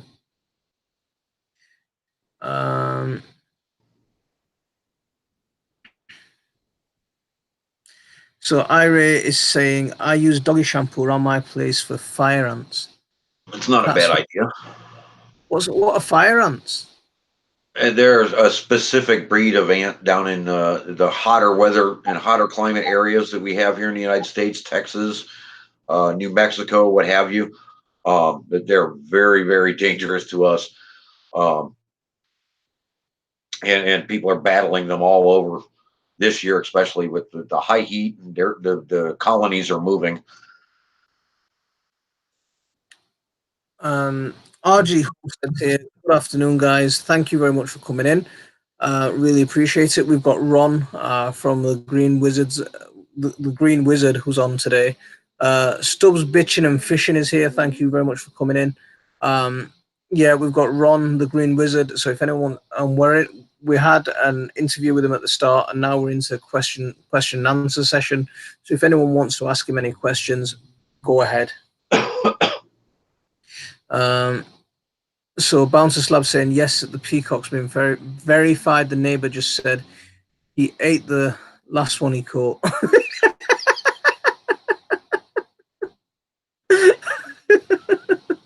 See, look, that's awesome. That we've got a strange animal in the garden. Quickly eat it. Hey.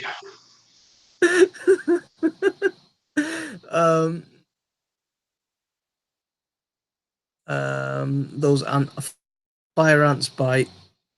David Carlisle's got fire ants. Yeah, they're bad news. They're not a good thing to have around.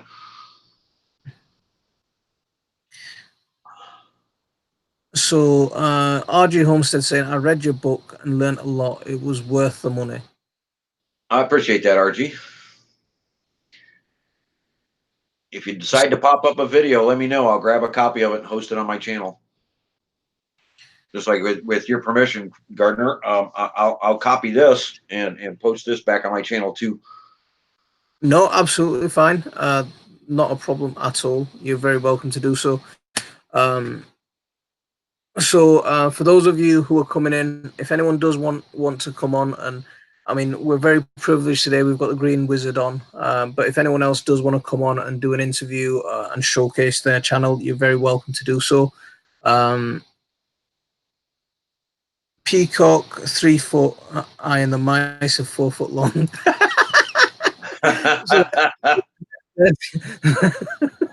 There's Brian Fair. He said it tasted like chicken. Turkey gave him the squirts of it, evidently. Yeah, don't put that on your garden plants either, Tessie.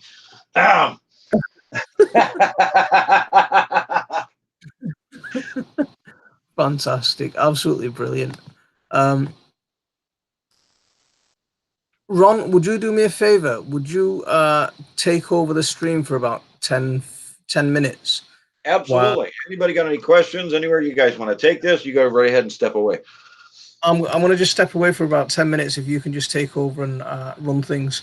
So, yeah, I'm going to hand you over to Ron. And milk, Tessie. Milk. Spray it down with milk. Kill those eggs and get those things gone. Use some milk.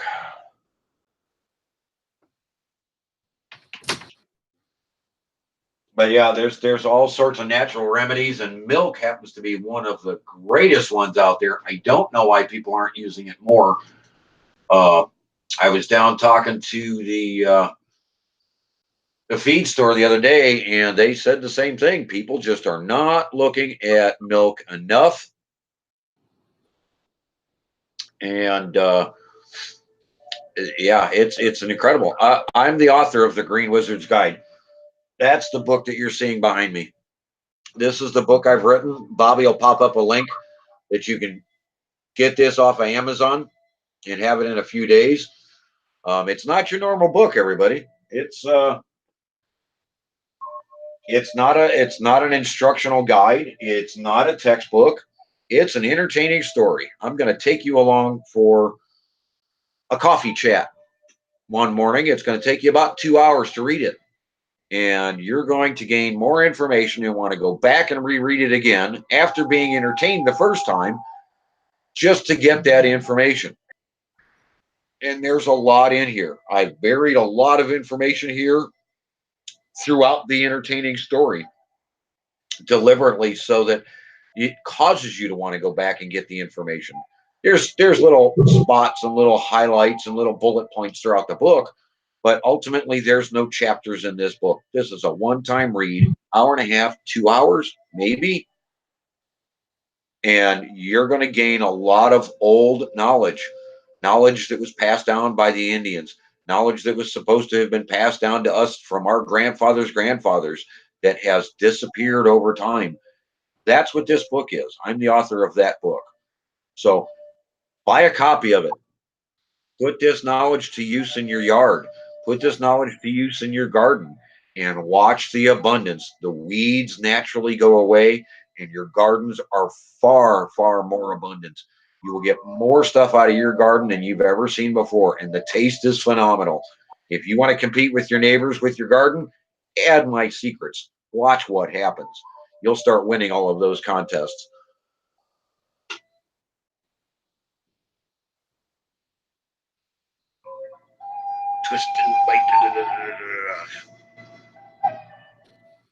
Tobacco worms. I wonder if Tamacious Earth would help you there, Bouncer.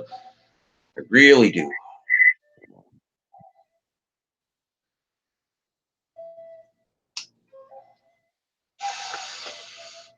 So yeah, fire away your questions, everybody. Now's the time to ask them. We got 10 minutes to burn while he steps away.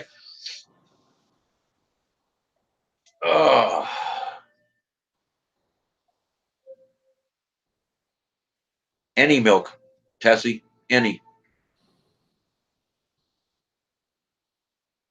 Turn a clay pot upside down over the anthill. Boiling water, yeah, that'll help.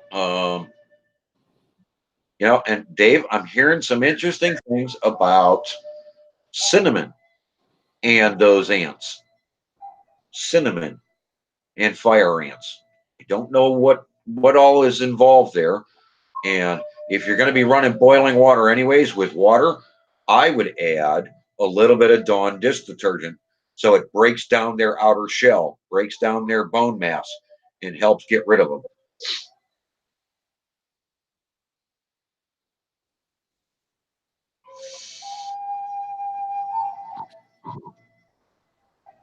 Fishing with Bish, absolutely. That's the problem here. We have a whole new generation of kids coming up that need to be entertained, that aren't going to sit down and read a book. Who wants to go back to high school and read textbooks and be tested on stuff anymore? I mean, seriously. You know, I wrote that book. It was terrible. It was, oh God, you don't want to know how bad it was. I threw that away and wrote an entertaining guide for you guys. An entertaining way of watching me screw up my yard and get yelled at by my neighbors, to dominating them with my lawn, dominating them with my gardens, dominating them with everything. So get a copy of the book, get this information, get everybody you know that even has green grass in their yard that's fighting with weeds. Read this book. It'll give you a better, cheaper way of taking care of your yard and putting money back in your pocket. If you garden, get ready to start canning, because you're going to get a lot of abundance out of your yard and out of your garden using these secrets. And they're not secrets. It's forgotten information. And I've just added some zingers to speed things up and speed things along. So come along for the ride, read the book, and be entertained and gain the knowledge.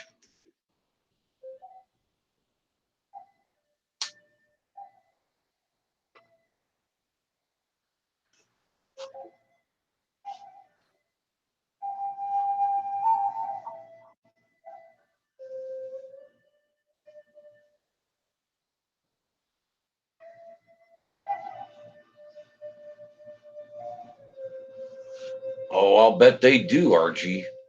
Oh, I'll bet they do. Ooh.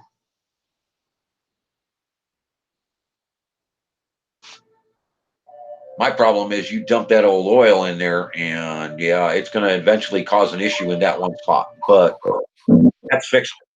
That can be fixed.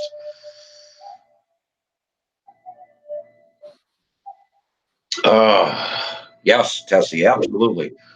It's nice to have a garden. It's nice to have things growing along.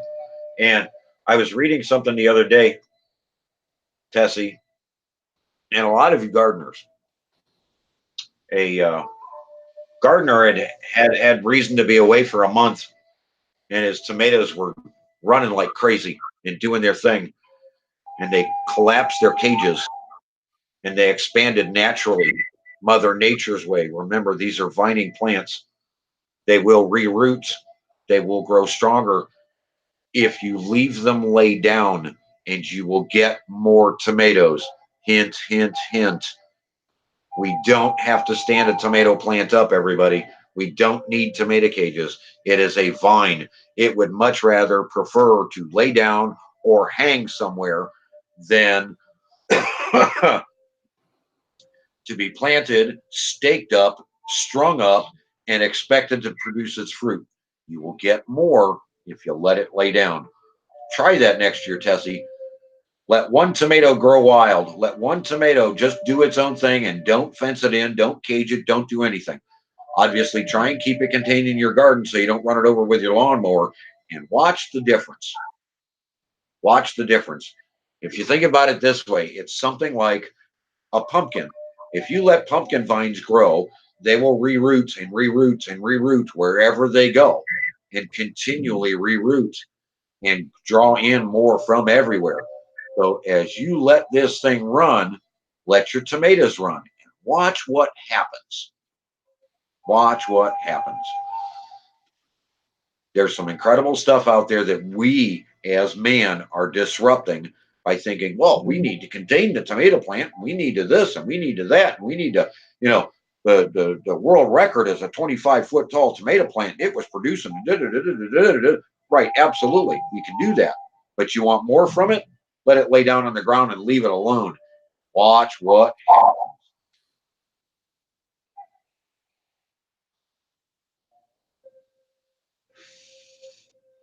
Let them run. Watch what happens, Tessie. Let them run. Obviously, you don't have, they didn't apply the secrets yet this year, or you may have. But as you start adding more and more of this stuff, more and more of the stuff out of the Green Wizard's Guide, you're going to find incredible stuff happening.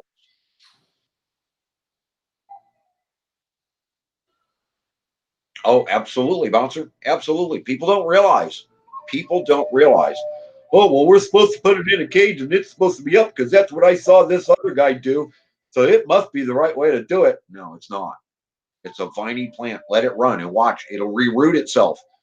Everywhere it touches the ground, it'll reroot because it's bringing in more and more. Meanwhile, we're all worried because of tomato rot and tomato split and tomato this and tomato that. Yeah, we stood all the tomatoes up, so they're suffering and they're struggling. Lay them down and watch what happens.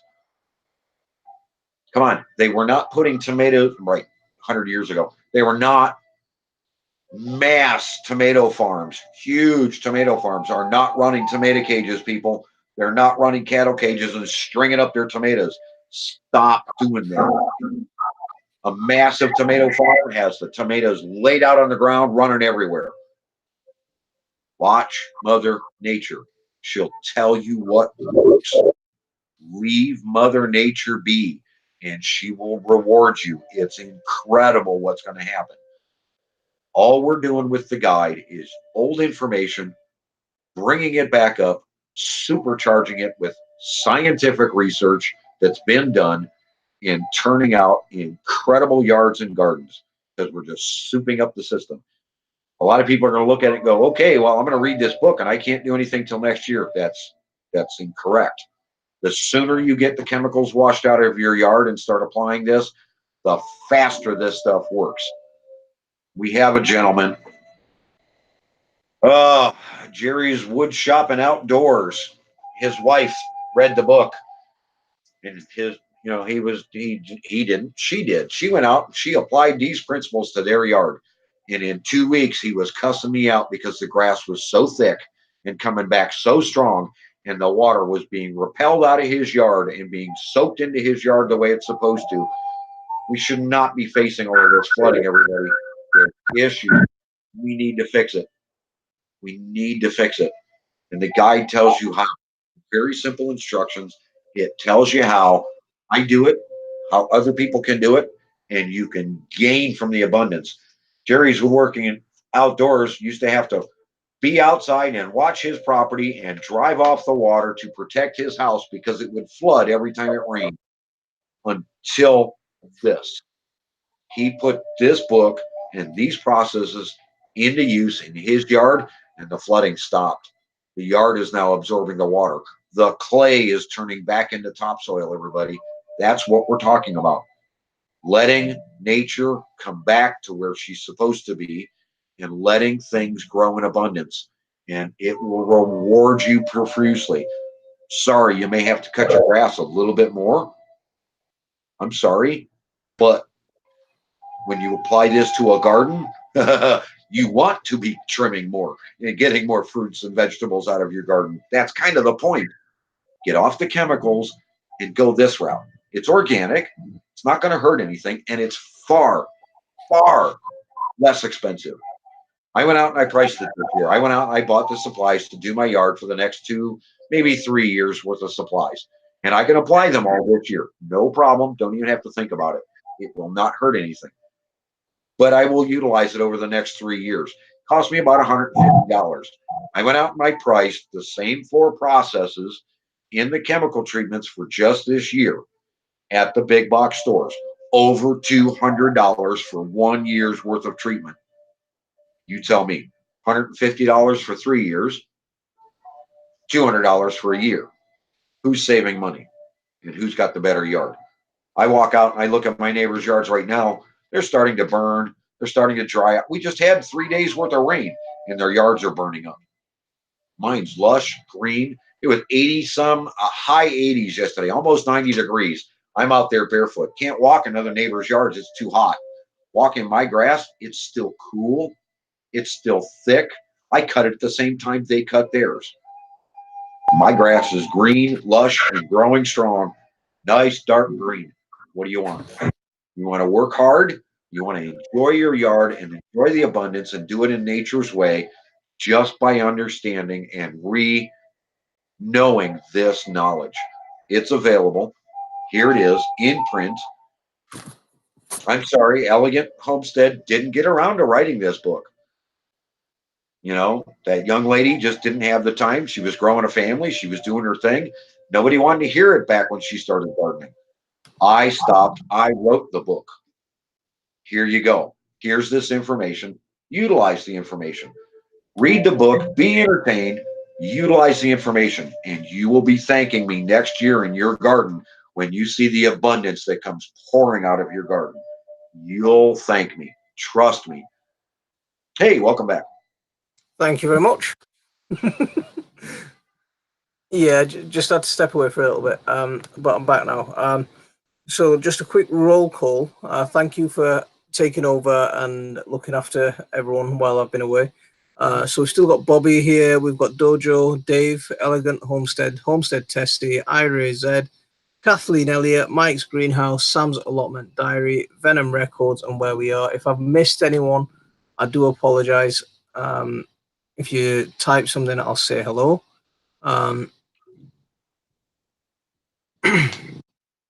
So what did I miss while I was away? Everything. I reiterated what the book was and what it was about. Somebody had asked me what these books were over my shoulder. So I answered the question and went back into a book sermon again, if that's what you want to call it. No, that's fine. Sorry, I missed Susie. Susie, how could I miss you? I'm sorry. You just weren't showing up on the list.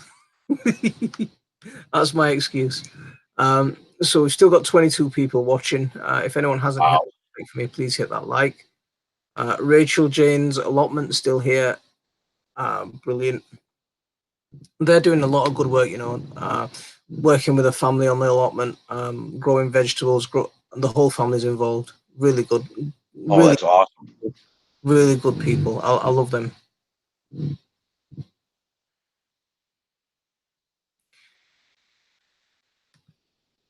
Well, I think I wore everybody out. I don't know if there's any more questions for us.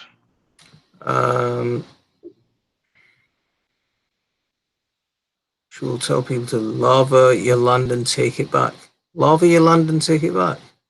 What did I miss there? I think I missed something there. Nick Jones 74. Where in the UK are you from? Hey, you showed up. Hey, buddy. I'm in Leeds. Are you in the UK as well? Suffolk Susie just bought the book. Fantastic. Thank you so much. Yeah, Brian's still here and he's calling me Stinker. Brian, next Saturday. I don't think you're going to shake that name now. I hope you're ready, mate. Joshua Zeva's here. Hi again. I've got to leave for work soon, unfortunately. Joshua, thanks for coming in. We had a slight different format to the show today. We had the Green Wizard. I don't know if you caught any of him talking, but he's been sharing his knowledge with us. He's been sharing a story about why he wrote the Green Wizard's Guide and some of the knowledge from there and some of his own knowledge. Really, really recommend it. Thank you. Notebook is full. Awesome.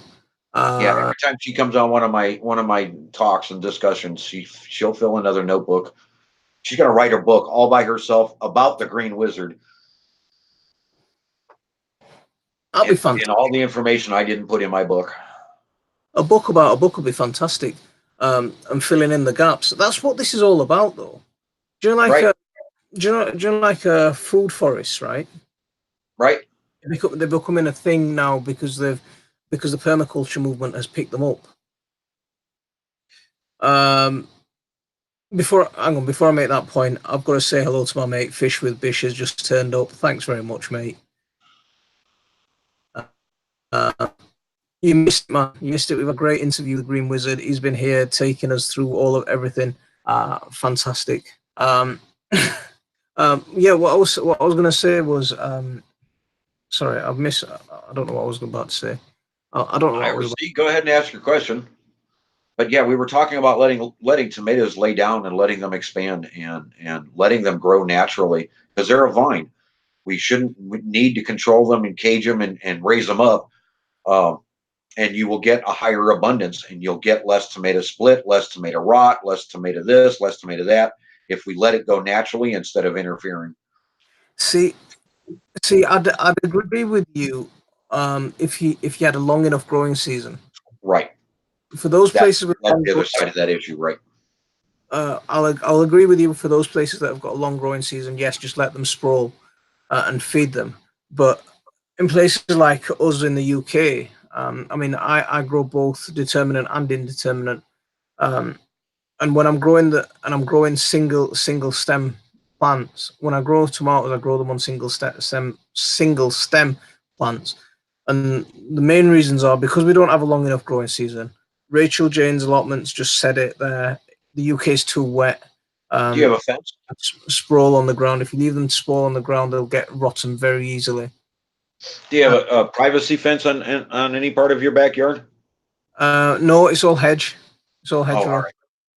I was gonna say you should try hanging them. Hang your tomato plants. Give it a big enough bucket that it can root in, and punch some holes in it about halfway so that you've got water control. But hang them and watch what happens. Yeah, that's a good tip. That's a good tip. Nick's allotment diaries here. Just a quick hello this evening. I'm away this weekend. Just wanted to pop in and say hello. Nick, thanks very much for coming in. We've had the Green Wizard on. He's been talking about soil and soil fertility, and we're in the question and answer session. So if anyone's got any more questions, keep firing away. Green Wizard will answer your questions and he'll help you with your portions. I just didn't have stakes, that was why, but it did work well. Okay. Brassica caterpillars, what about those down white butterflies? Well, there's an old timers trick. Chewing tobacco, long leaf chewing tobacco. Make yourself up some tea. Steep your water, not boiling, steeping, and then take that little bit of tobacco leaves, about 3 fingers worth, stick it down in a lady's stocking, and let that sit in that steeping water overnight. Don't steep it overnight. Just get it to steeping, and then throw the longleaf tobacco in, and use that as your bug repellent and your bug spray. The bugs absolutely hate the taste of tobacco, and it will drive them off. And all you got to do is not put them on your plants and not put them on the stuff that you're actually going to eat. The rain will naturally wash it off in the long run, but you can attack your bugs with an all natural, and I've used it, so it does work. I do trust it. An all natural bug repellent, which is just a big gallon of tobacco tea, and spritz down your plants with it. Nick's off. Nick, take care. We'll see you soon. Rattletrap Fishing has just popped in. Thank you very much. Rattletrap, Hey, what's going on, buddy? we've got the Green Thanks for Wizard in, giving us, sharing his knowledge with us. Irie had a question there. What do you guys think about using doggy shampoo to kill bugs? It'll work. It'll dry them out. I don't know that it's an absolute deterrent, but it'll work. Because you got to remember, most of the bugs we deal with don't have a skeletal structure. And the soaps and the shampoos will soften those skeletal structures and contribute to killing off those bugs.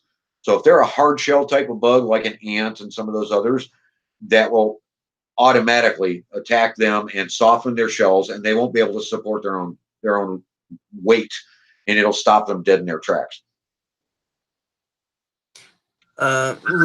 Rachel's asking what chemicals are in dog shampoo. I don't have a bottle in front of me. I can't tell you.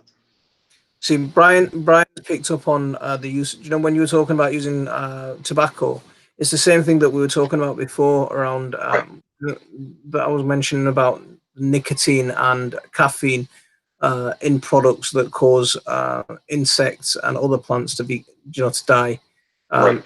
You're right. It's the nicotine that's in the tobacco that will cause will cause other insects, will kill insects. I mean, that's one of the reasons that the tobacco plant grows the nicotine, so it doesn't get eaten.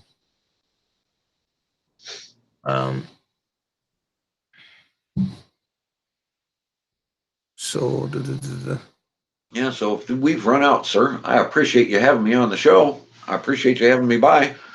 no, you're very welcome. You're very welcome. I really appreciate you coming on. I've enjoyed having you here. I've learned a lot. It's given me an opportunity to ask some questions that I wanted about the book as well. So I'm grateful for that. It's hard to just, when you type in a chat, Right. It's hard to get the questions. It's nice to be able to have this face-to-face conversation with you. And I want to do this again. Probably Anytime. not. Probably not in the next couple of weeks because I think there's a few more. I don't want to reveal it yet. Brian knows what's going on next Saturday, and then I'm away for a few weeks in August. But when I get back, I think I should get you on this show again. Absolutely, anytime. You know where to find me. You run into me all the time. Yeah, always welcome. Yeah, I'm always in your stream. I like spending time in your stream because it's one of. I know a lot of people come to YouTube for a lot of entertainment, but sometimes there's important messages that we can get from as well as being entertained at the same time. And the Green Wizard's one of those type of people that will help you get that entertainment value, but they'll give you that important message at the same time. And that's one of the things that I like about the Green Wizards, the Green Wizards book, the Green Wizards Guide. That it is entertaining. It's an easy read. It's not a textbook saying grow this here, put your plant like this and do like this. And in March you must plant all your tomato seeds. You must plant them out in June. It's nothing like that. Yeah. It'll tell you a story. It'll take you through his incident, his history as to why he became the Green Wizard, while he was the Weed Master, how he went on his journey to become the Green Wizard, how he became, how he started writing down, knowledge from his parents, from his grandparents. It's not new knowledge. He likes to keep saying that it's not new knowledge. It's old knowledge that he's sharing, and that's exactly this. Yeah, that's what I was going to say about the Bishop. I'm going to come back to your question on lavender oil in a second. We'll pose that to the Green Wizard. But the thing that I was, like before permaculture became a thing, people, if you go to third world countries, people were doing permaculture before permaculture was a thing. There's, this thing about food forests. It's become hip and trendy right now because I think the YouTube permaculture movement has fueled food forests, and there's a couple of prominent permaculture people on YouTube that promote food forests, and that is getting a lot of popularity through that. But I was looking at some pictures of my parents' village in Bangladesh, and their village is a food forest. Their house, so they've got this small bungalow, and then around the bungalow is jackfruit trees, mango trees. Underneath there they've got guava trees, they've got lemons, they've got coconut trees, they've got a lake, everything. And then where they're just dumped, they've got a hole where they just dump, the horse manure. So the cow manure, where the cows live there. Right. What do you call where you tie the cows up? I can't remember the shed, whatever it is. So and then they're just taking the manure out the cow, the hole where they put the cow manure, spreading that underneath the trees, and then they're growing small vegetables like a vegetable called muki. I think it's called edos in English. So they're growing that. But that system is there it's about 100 years old.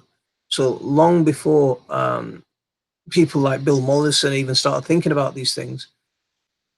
But it's important to bring these things into new, do you know, like how they say in business, open these things up to new markets. It's important to get this message out. It's old knowledge that we should be sharing. And I like the fact that you say that it's old knowledge and don't pretend that I'm coming up with new knowledge. I really rate that about you. So, Fish with Bish asked a question about lavender oil. Just before we get to that question, Kelly's here. Kelly from My UK Homestead. Thank you very much for coming in. Frank Colwell's here, another great guy. Kelly's another great channel, absolutely fantastic person. Really supportive. We've got the Green Wizard in. He's been talking about soil fertility. Frank, I'm sure you'll have a few questions for him. Kelly, he's been talking about food, soil fertility. Ira, in the UK, it's too cold for coconuts. We can't grow that kind of vegetable here, that kind of fruit here. So yeah, Ron, Fish. I like lavender oil. I like lavender oil for a multitude of reasons. As far as a bug deterrent, I would absolutely, apply it to the different areas. I would even grow it in my garden as part of the ground cover to help cover the soil, because it's going to be a natural deterrent. The bugs are going to potentially fly in, run into that scent, run into that smell, and be driven off by it. So absolutely, grow lavender, grow all sorts of the different mints. It will drive a lot of the bugs away. It's a natural bug repellent. See, Bobby's the Green Wizards YouTube channel. There he is. I'll post the Amazon link as well. So if anyone wants to check his book out on Amazon, there's the Green Wizard's Guide. I mean, it is written in a very story form. It is written in a very entertaining form, but it does have an important message back there. How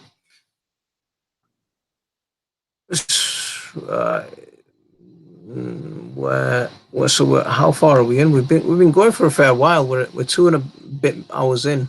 Yeah. And we're still holding strong at 19 people. That's fantastic. See, when I was talking about my regulars, people, Kelly, Frank, Sam, these guys are, we've got, I'm lucky to have a core bunch of friends on YouTube. A lot of them have, I think the weather might have had something to do with it, but a lot of them have been popping in and out today. But these guys normally start with me at 8 and finish when I finish. They're absolutely fantastic, and I really appreciate you guys. Yeah, I'm rolling about on my ball again. Frank wants to knock me off my ball. he wants to, because I sit on this. I'll show you what I sit on. It's one of them exercise balls. Great. I sit on this thing while I'm doing this live stream, and Frank wants to get me laughing so much that I fall off the ball. He's just trying to help you with your exercise. That's all. So Mahmoud Ali's here. Assalamu alaikum. Rachel, Jane, Rachel. How's my jackfruit doing? I killed it before I even got anywhere with it. I've got clumsy hands. I broke the root clean off when I was trying to plant it. Yeah. I'll try again with the next one I get. Frank missed it all. Been on a pub crawl and a barbecue at my sister-in-law's. Frank, that's much more fun. I can guess. 22 watching and 35 likes. Thank you very much. Yeah, it is sad, but I am quite clumsy. That's just one of the things that I do. I am quite clumsy. Yeah, that's just me. I'm learning to live with it.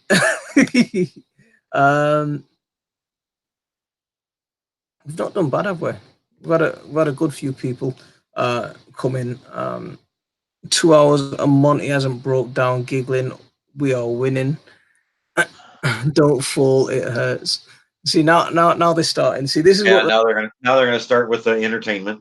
I get it. See, It happens on every stream. this is what the stream's normally like. It's 2 hours or 3 hours of ripping the, taking the Mickey out of me, which I can live with. Not a problem. Mahmoud Ali wants to make a star appearance on the show whenever you want, mate.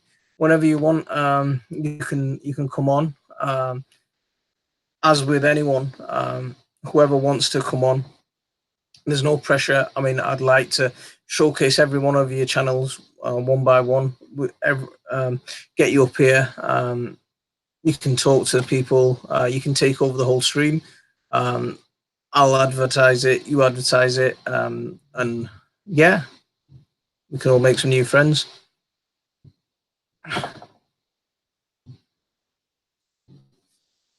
So I think at least one person's bought your book today, Ron. Well, that's a plus. I greatly appreciate it. Rahman Raj, I'd like to see more sell because I'd really love to buy Elegant Homestead's property before she leaves it. She's got 200 acres over there in Kentucky that I would love to get my hands on. 200 acres. I don't know what I'd do with 200 acres. Do you know?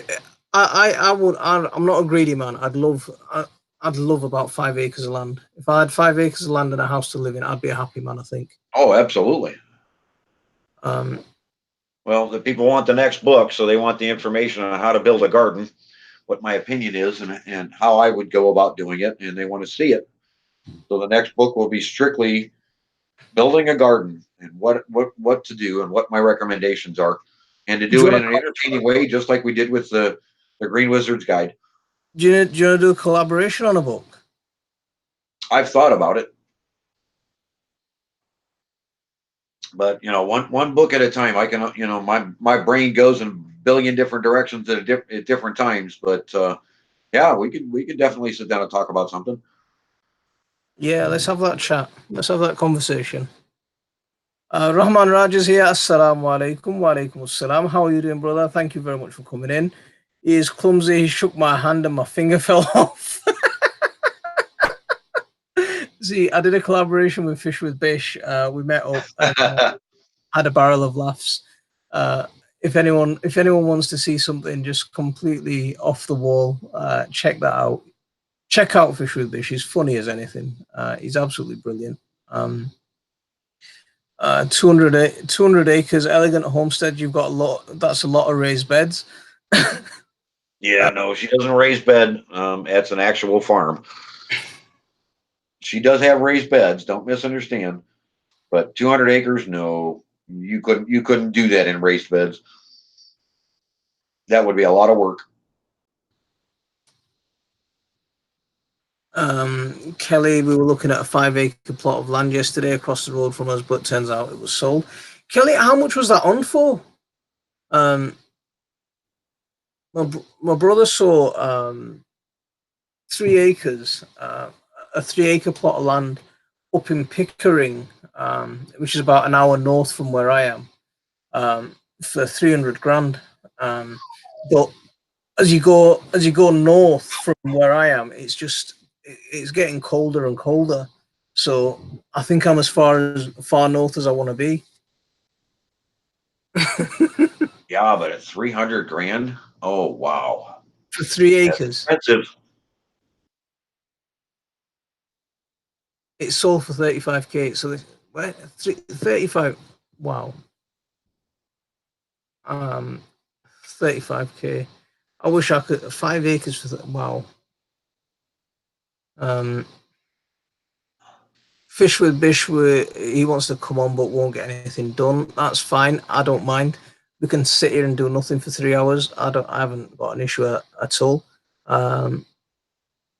Go for it, Bish. Live stream with me and you and Bish, get it sorted. Irie saying I don't think Monty would be hurt. I don't know what I'd be hurt by. Gregory Stewart, I'm new here. How are you doing? Thank you very much for coming in. Really appreciate your visit. I hope you're well. Just plant the gardens on top of flat hills. It's raised enough. Okay. So we've still got 19 watching. If anyone hasn't hit that like, please hit that like for me. But 35 grand for 5 acres, it doesn't sound bad. That doesn't sound bad at all. Especially where you are, it's warm down there as well. So Kelly lives in at the other end of the world to me. She lives in a place called Somerset, nice and warm. I'd be worried about what their regulations are and what they would allow her to do. I understand the UK has got a lot of rules and regulations you've got to jump through to be able to do a whole lot of things. Yeah, I think it might have just been agricultural land. You're not allowed to just build on agricultural land. Right. So that's the sad thing about here. But I mean, I'd just love a small, a house with a few acres. Absolutely no chance of building, only business agriculture. Yeah.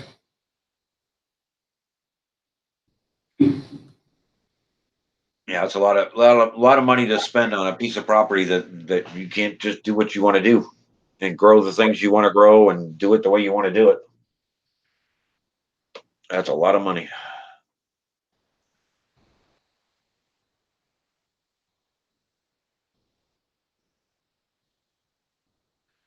See, you can't do that here. You can't just you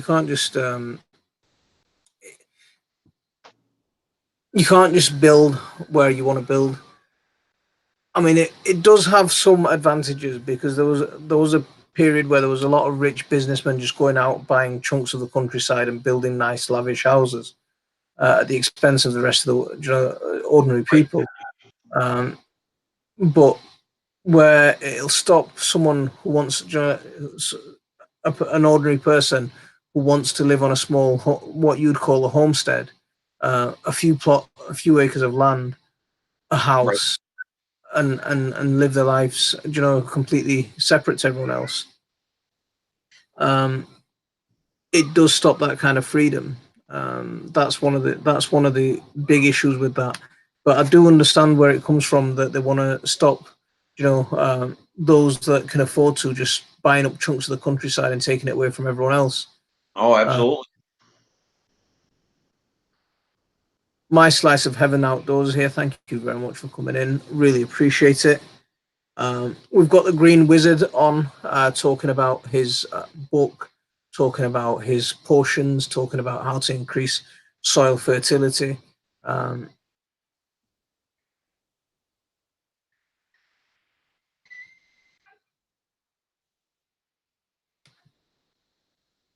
Yep, I think we wore them all out. I don't think they got any more questions for us. Or at least at this moment. I'm sure they will a half hour from now.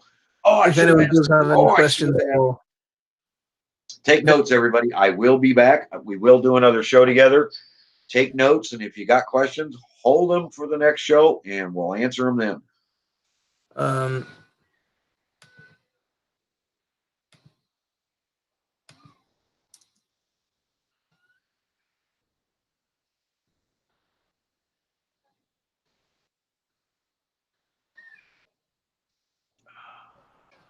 No, that's the Wizard's Handbook. I was just trying to find the Green Wizard's Guide on Amazon UK.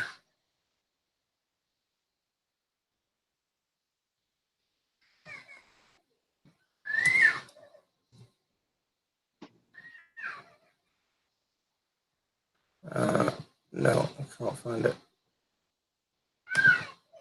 Okay, so there it is on the international page.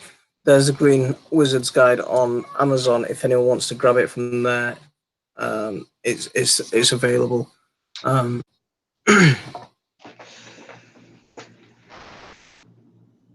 What you can do is have a mobile or temporary dwelling on most land. Interesting.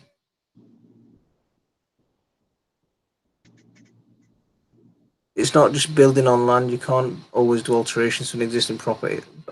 See that? Yeah, I think that's what See it, Jesse. happening, wasn't it? Because a lot of yuppies were buying up farms and barns, and then just converting them into a fancy house in the country. Rahman Raja, how's my garden? It's been suffering, with the weeks and weeks of rain that we've had. My garden is waterlogged at the moment. I've had to peel back a lot of the mulch to try and help the ground dry up. But because of the clay that I'm on, I fear that that ground will start turning into concrete if I don't get the mulch back on tomorrow. But I'm going to take the Green Wizard's advice and fork it tomorrow. So I'm going to fork my land tomorrow. On that note, Tessie's out of here. I better be careful the way I say that, yeah? Just put a grid here on some land. What?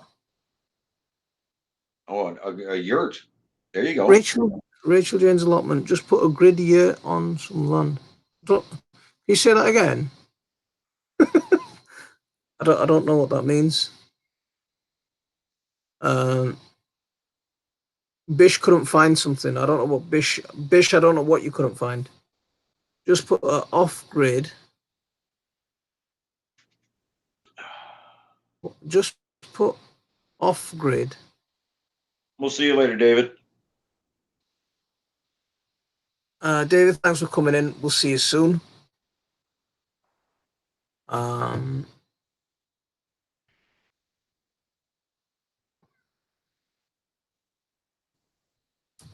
I'm not following. Rachel, I'm not following. Well, a yurt is like a tent, but it's actually got a wooden structure frame inside, and it just unfolds. You just open this thing up, and then put the covers over top of it. And people use them all year round. And it's not a permanent structure. It's just a gigantic tent. It's like putting up a teepee in a sense. Okay. I didn't know what that was. I've never heard. I'm gonna have to look one of those up. Oh yeah, they're incredible, absolutely incredible, and it wouldn't be considered a permanent structure. So Bish is saying he's going to put up a tent in my back garden. You're very welcome to, mate. You're very welcome to. Maybe next year I was thinking of doing like a family garden barbecue, and then whoever wants to can come round for a barbecue. I think time's going to be a bit restricted this year.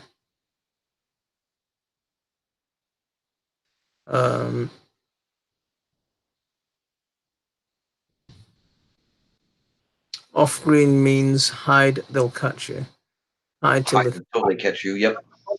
I think people that with people wanting to move off grid, it does give you that freedom. It does give people that freedom, doesn't it? And that's one of the things that people can't, that the governments can't control you once you one of the things about having big cities where you're available is they can control you. Or, in essence, yeah. So a yurt is a Mongolian style round tent. Okay. Our long-term plan is to buy a plot of land next to a canal so we can moor a narrowboat to live in and still have growing space. There's a good idea. That is a good idea.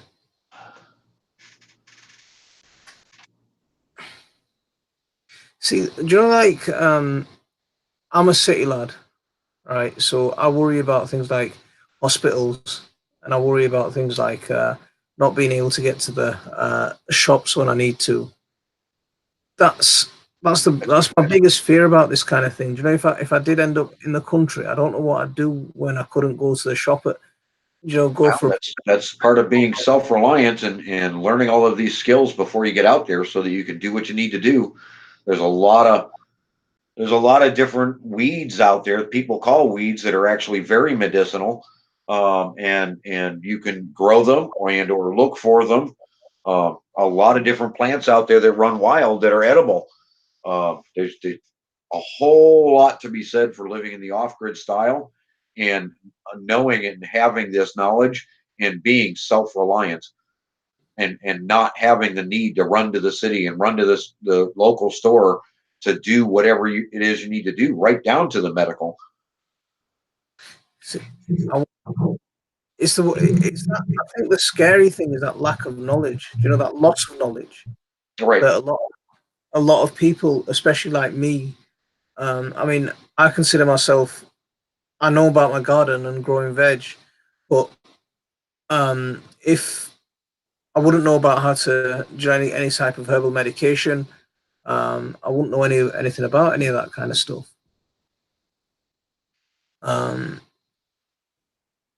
Everyone thinks Kelly's idea is brilliant. Yes, definitely is. Bish wants to move in with his pet tadpoles. Kelly, where did you live before you lived in Somerset?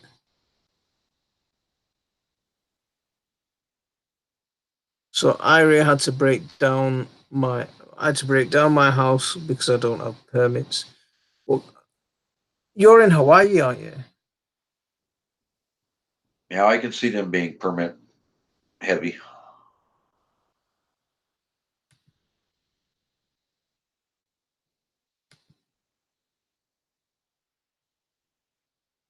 We're not doing bad at all. We've been going for 2.5 hours. Yeah, we're starting to lose our numbers now. They're starting to drop off slow. Yeah, but we had a decent audience in. I've enjoyed it. It's been fun.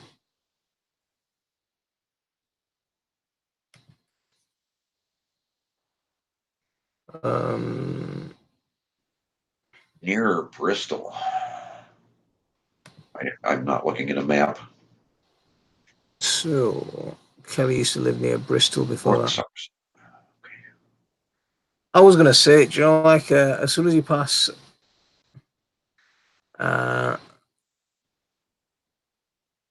that. Do you know when you say? I was gonna say Somerset. As soon as you get into the foot part of the UK, you know the part of the toes, it's all the same. There you go, Bish. Take him out and teach him how to live in the wilderness. See, I am very much a city boy, but I've got the heart of a country. You know, I've got the country mindset. I've got the country heart. But Well, get out there and learn. It's amazing what nature can do and what nature can provide. She's been doing it for years, long before the chemical companies ever turned up. yeah, yeah. Um, I mean, Homestead Tessie, she covers a lot of that stuff and covers the old world knowledge. Catch up with her channel. There's a wealth of knowledge there. see, Frank's telling Bish to film it. I've always been a city girl, but moving here changed my life. It's been great to watch a lot of very nice people. Thanks, Bobby. Bobby, I really appreciate it, man. We we've missed. Do you know, because we've had this. Do you know, like a day like today is a rarity in the UK, so everyone takes advantage of it. So I think a lot Oh, of people. absolutely. I'd get out in the weather too. Yeah. I mean, if I didn't have this live stream, I would have been outside. I would have been out. Yeah. Well, that's the life of a YouTuber. You got to sacrifice a little bit. But it's been enjoyable. It's been nice to catch up with you. It's been nice to talk to you face to face, and get some of what's inside your head. Oh my God, there's so much you haven't even scratched the surface. Yeah, we'll get there. We'll get there. I think we'll keep doing these series. I think we'll keep doing these series.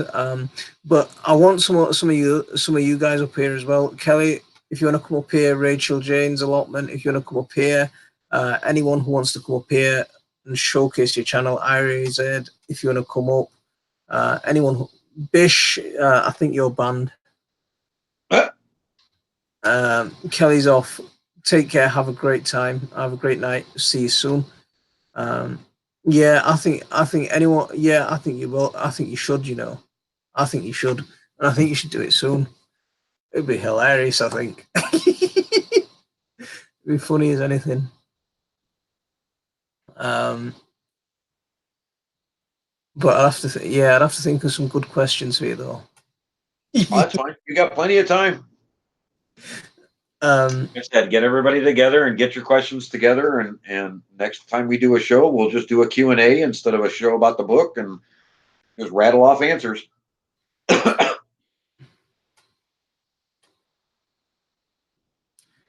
so, what are you normally doing when you're not on YouTube on live streams? I am out in the sun as much as possible. I am barefoot and in the yard cutting grass and just kind of hanging out, thinking about the next book. That's kind of my world right now. Has been for 2 years.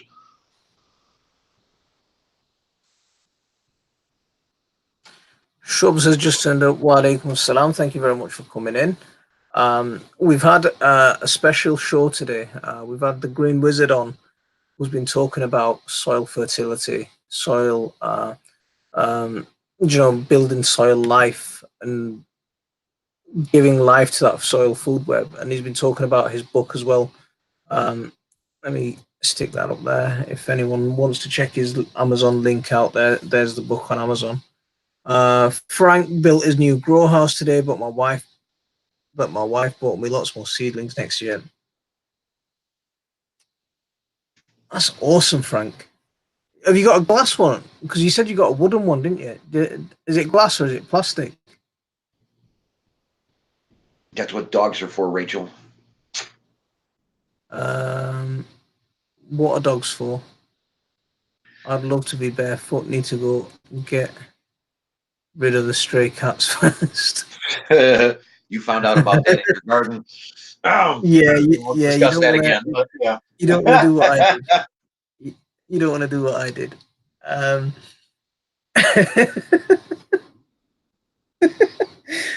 Yeah. See, I'm normally always gloved up. I've always got gloves on, but this one occasion, I don't know why. I must have been feeling brave or something that I stuck my hands in there and nice squelch. Well, things happen. You live and learn. You'll keep your gloves handy the next time.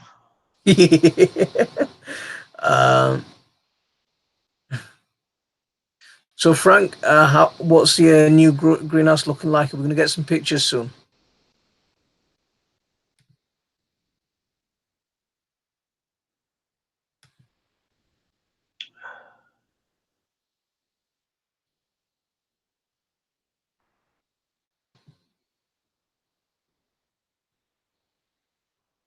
Well, my friend, it has been fun. I'm hearing that noise in the other room saying that I think I missed dinner.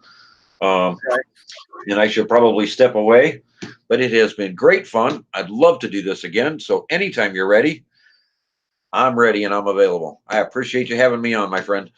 No, you're very welcome. Thank you very much for spending some time with us. I really appreciate it. Thank you. Yeah, really do appreciate it. Hey, I think, anytime. I think, like I said, get your questions together and we'll just do a Q&A the next time around. Okay. So we'll see everybody. Thanks everybody for following me over. Thanks everybody for hanging out all this time. Appreciate your help, Bobby. We'll see everybody. I'm out. Take care.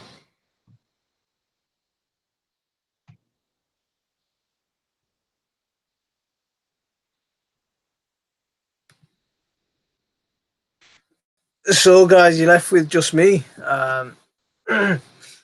Frank is saying he's got his greenhouse that's wood and plastic, pictures to follow tomorrow.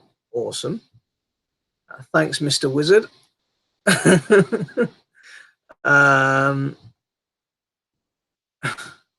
Did you enjoy your single day of summer? To be honest with you, no, I didn't, because I had to go to Sheffield and visit people there. So yeah, my whole day was spent traveling. So no, I didn't enjoy my single day of summer. But I did enjoy this live stream. I really did enjoy this live stream. It's really been a lot of fun. Frank is gloves. You get big girls blouse. Cheers, Green Wizard, GW Green Wizard. It's hot tomorrow too. Rachel, that's awesome. I think it's not going to be as hot. I think the temperature they were saying it's going to be 31 today, and then it's going to drop down to about 21 tomorrow. So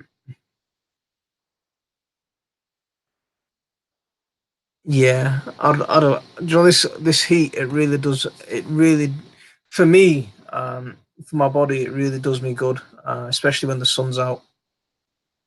It does really help me.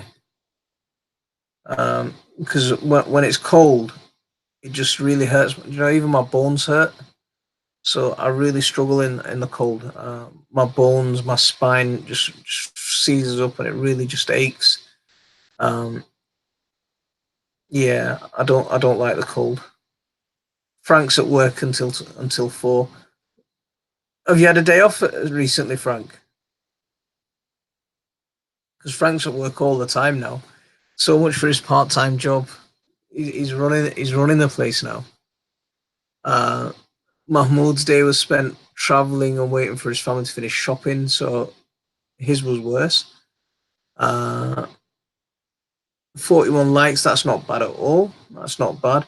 We've got 4 dislikes. I'm not sure who was leaving all the dislikes, but fine. We can live with that. Well, I better run to my place. So great, Bobby. Thanks for sticking around, mate, for so long. Really appreciate it. Yeah. That's fine, Mahmoud. You disliked. I think everyone here. Yeah. What else have we got? Getting old. No. I've got some issues with my spine. I damaged my spine when I was 22. So for the last sort of 15 years ish, I've been struggling with problems with my spine, and that's had knock-on effects on to other parts of my bodies, like my knees and my arms, where I've got arthritis in my hands, and I've had it from a very young age. But yeah, I think getting old is in there as well. So Frank's day off was today. How many days are you working at the moment, Frank? Grit Cheatham hasn't been in for ages. Does anyone see Grit about?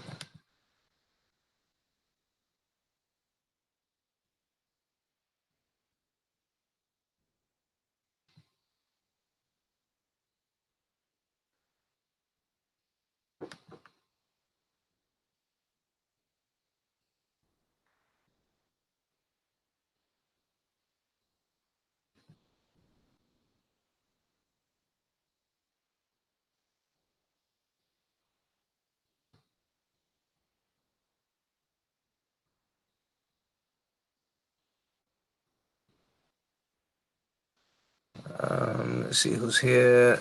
So I don't dislike anyone. Mahmoud is putting up a picture of. I don't know what that is. I can't see it. I thought it was a turd at looking. I thought it was a turd to start off with, but I don't know what it is now. But it's green. So Frank works 5 days a week. Says 7 people. I can't see 17 people commenting. Birmingham Skies is here. A bone. No, he's put a green picture or something up. I thought it looked like. Is it? It's a snake. Is that what it is? Gee. It's a bit scary downstairs, you know, because all of the lights are off. Why don't you turn one on? They're not letting us because it's too hot and I'm cold. See, Fish with Bish is saying even though he's got back issues, he can still pick up a slab Where? of cake. Where? You should be asleep, sweetheart. Nearly got me there. So it wasn't a snake, it wasn't a turd, it was a dragon. Okay. Where's dragon? Where's dragon?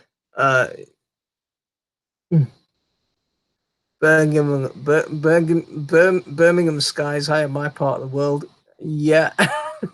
That's not how you spell Birmingham. It is. No. It is. I don't know. That is how you spell it. Yes, Bish. So, okay. I wouldn't make a mod. I don't hate. But Baba, it's all dark and then I'm scared. Go and turn a light on then. They won't now. Who won't let you?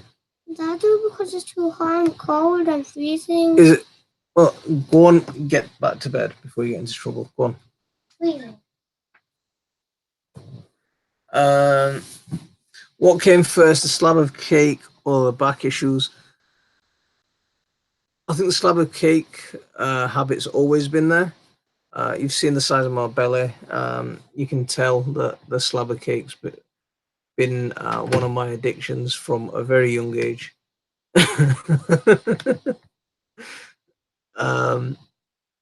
Yeah, it's not been bad, has it?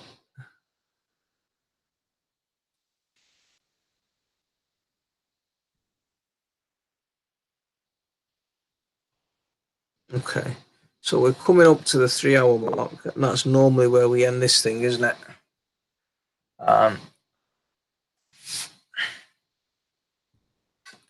Chocolate, concrete, and custard.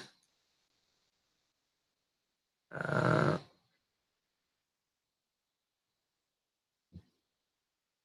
you found some land?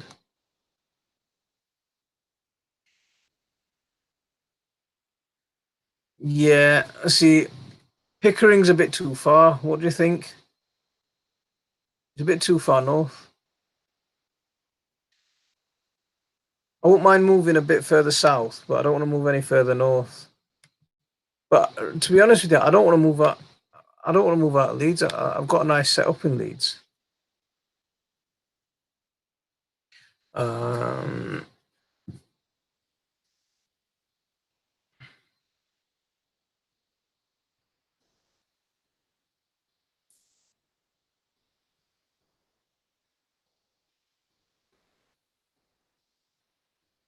There's nothing too close to Leeds. See, there was some land a couple of years ago. There was some land up near Golden Acre Park.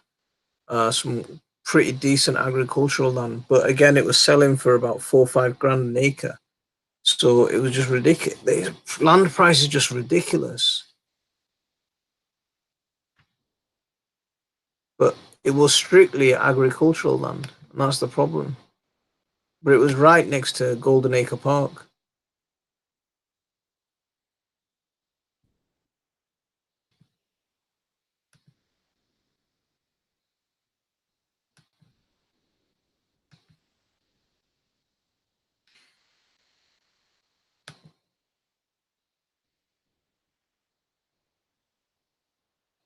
Yeah, I don't think we can.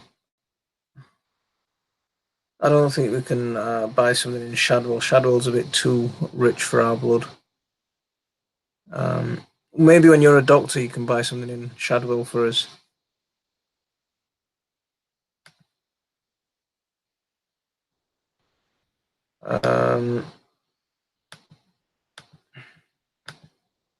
Bish, I keep meaning to say, do you know, like your live streams on a Friday night? I really feel bad because I'm never near. I'm never in your live streams for very long because I teach on a Friday night from 9 till 11, and so I'm never home. So I deliberately went to class late yesterday because I wanted to stick in your live stream for a few minutes. So yeah, I'm sorry about that, mate.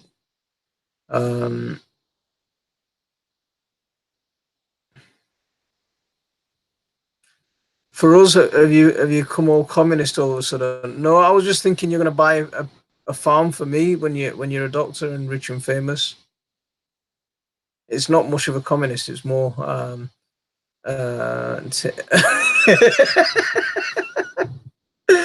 Pickering near the zoo, free elephant poo. What can you? Elephant poo? Is that good? Bish is off now. He's got to be up early to film. Bish, take care, man. And I'll see you soon. Thanks, mate. I've got to get Brian. I've got to get in with Patty about next. I'm going to get in touch with Patty about next Sunday. Sorry, next Saturday. Bish, did you get my messages on Twitter? So we'll see, because I hadn't seen her on YouTube for ages. You know, Patricia from Sow and Grow. I hadn't seen her on YouTube for ages, so I'm gonna message her on Instagram about next Saturday. And My Family Garden Travels is coming out soon.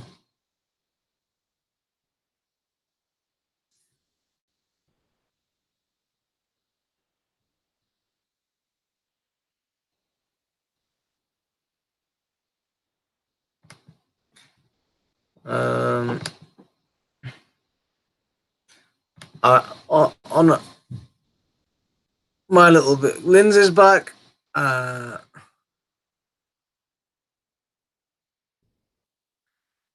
You're still going?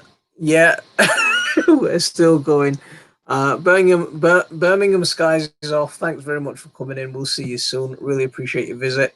If anyone hasn't hit that like for me, please hit that like. We've got one more dislike. Fantastic. So we're at 5 dislikes now. Do I follow sports? Not anymore. I used to. When I was a kid, I used to follow a lot of football, and I used to box. But since then, since I hurt my back, I don't follow or do much sports anymore. Don't worry, that's why I do it. You're too disruptive. Elephant poo is no good. You need a JCB to bury it. Sports is rubbish. Yeah, I turned you blue a while ago. Homegrown veg is best. Sports is rubbish. Homegrown vote. Linz, when you back from your jet setting? I saw your video of the thunderstorm and lightning. We had a bit of that not so long ago. I was hoping it'd calm everything down, but yeah.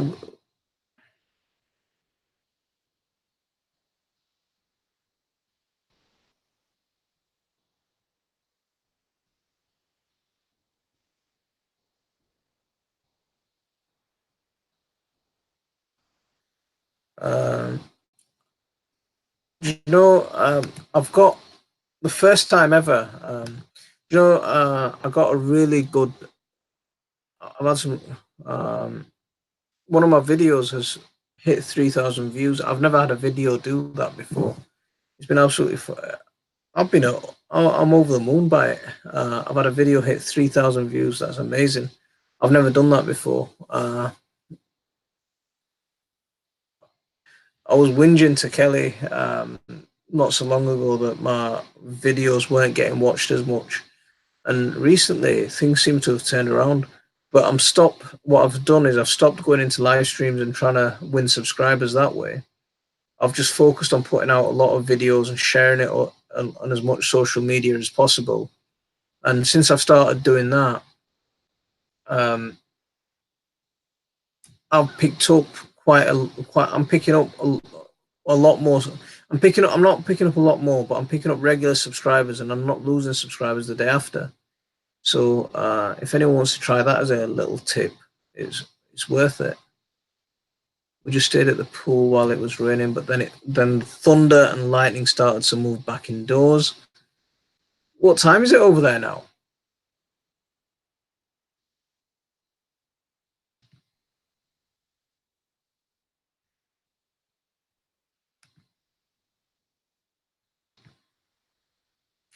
And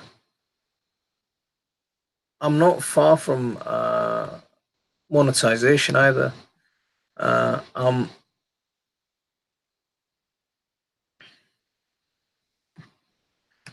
tell you.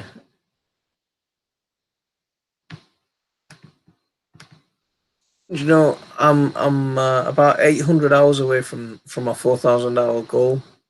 So if anyone wants to run a playlist for me, that'd be awesome. Mine have died, but I'm guessing the holiday video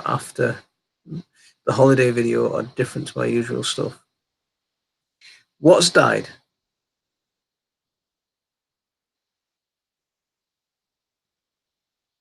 So it's 6 p.m. there. So it's right, guys. It's hit that 11 o'clock hour. Brian, I need a way to get in touch with you, apart from on YouTube. Are you on Instagram?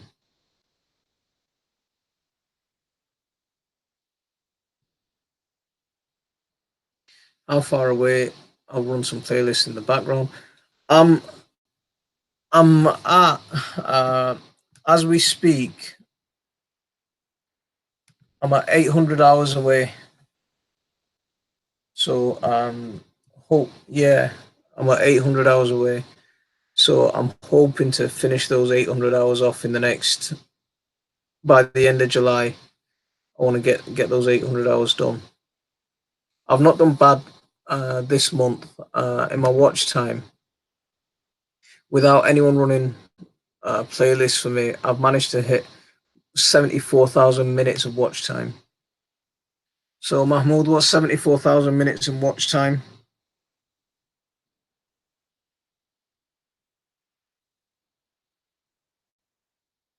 So that's 1,200 hours in a month.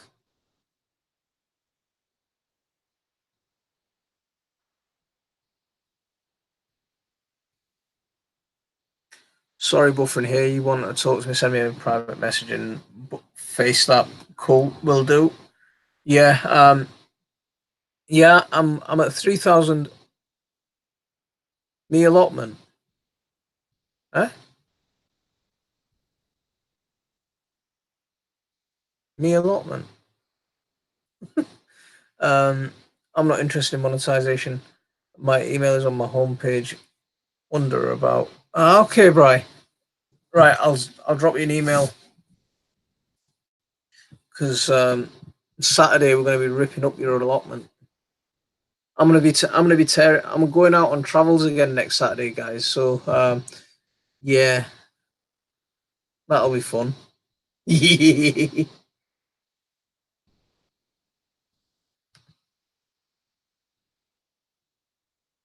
Yeah, right. Okay, guys.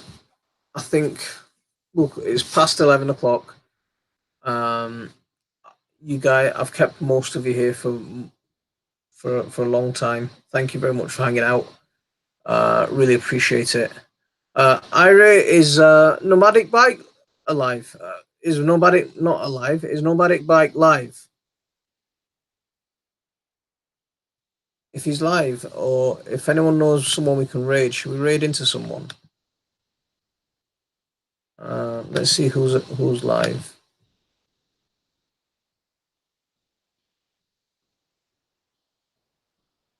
None of them. I don't want to raid any of them.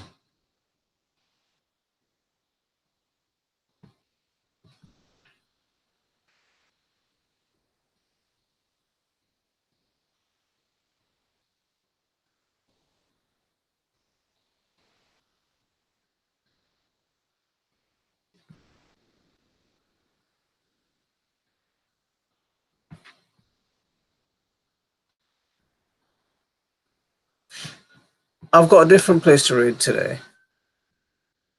Rahman Raja, assalamu alaikum. Have a great night. We'll see you soon.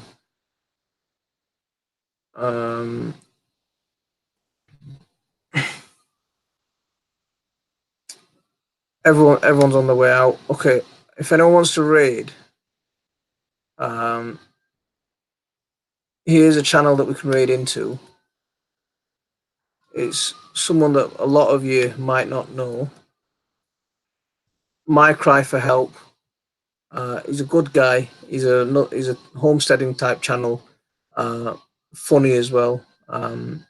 So if anyone wants to raid with me, raid into that channel. We'll go and see over there. I'll see you guys over there. Whoever wants to come with me.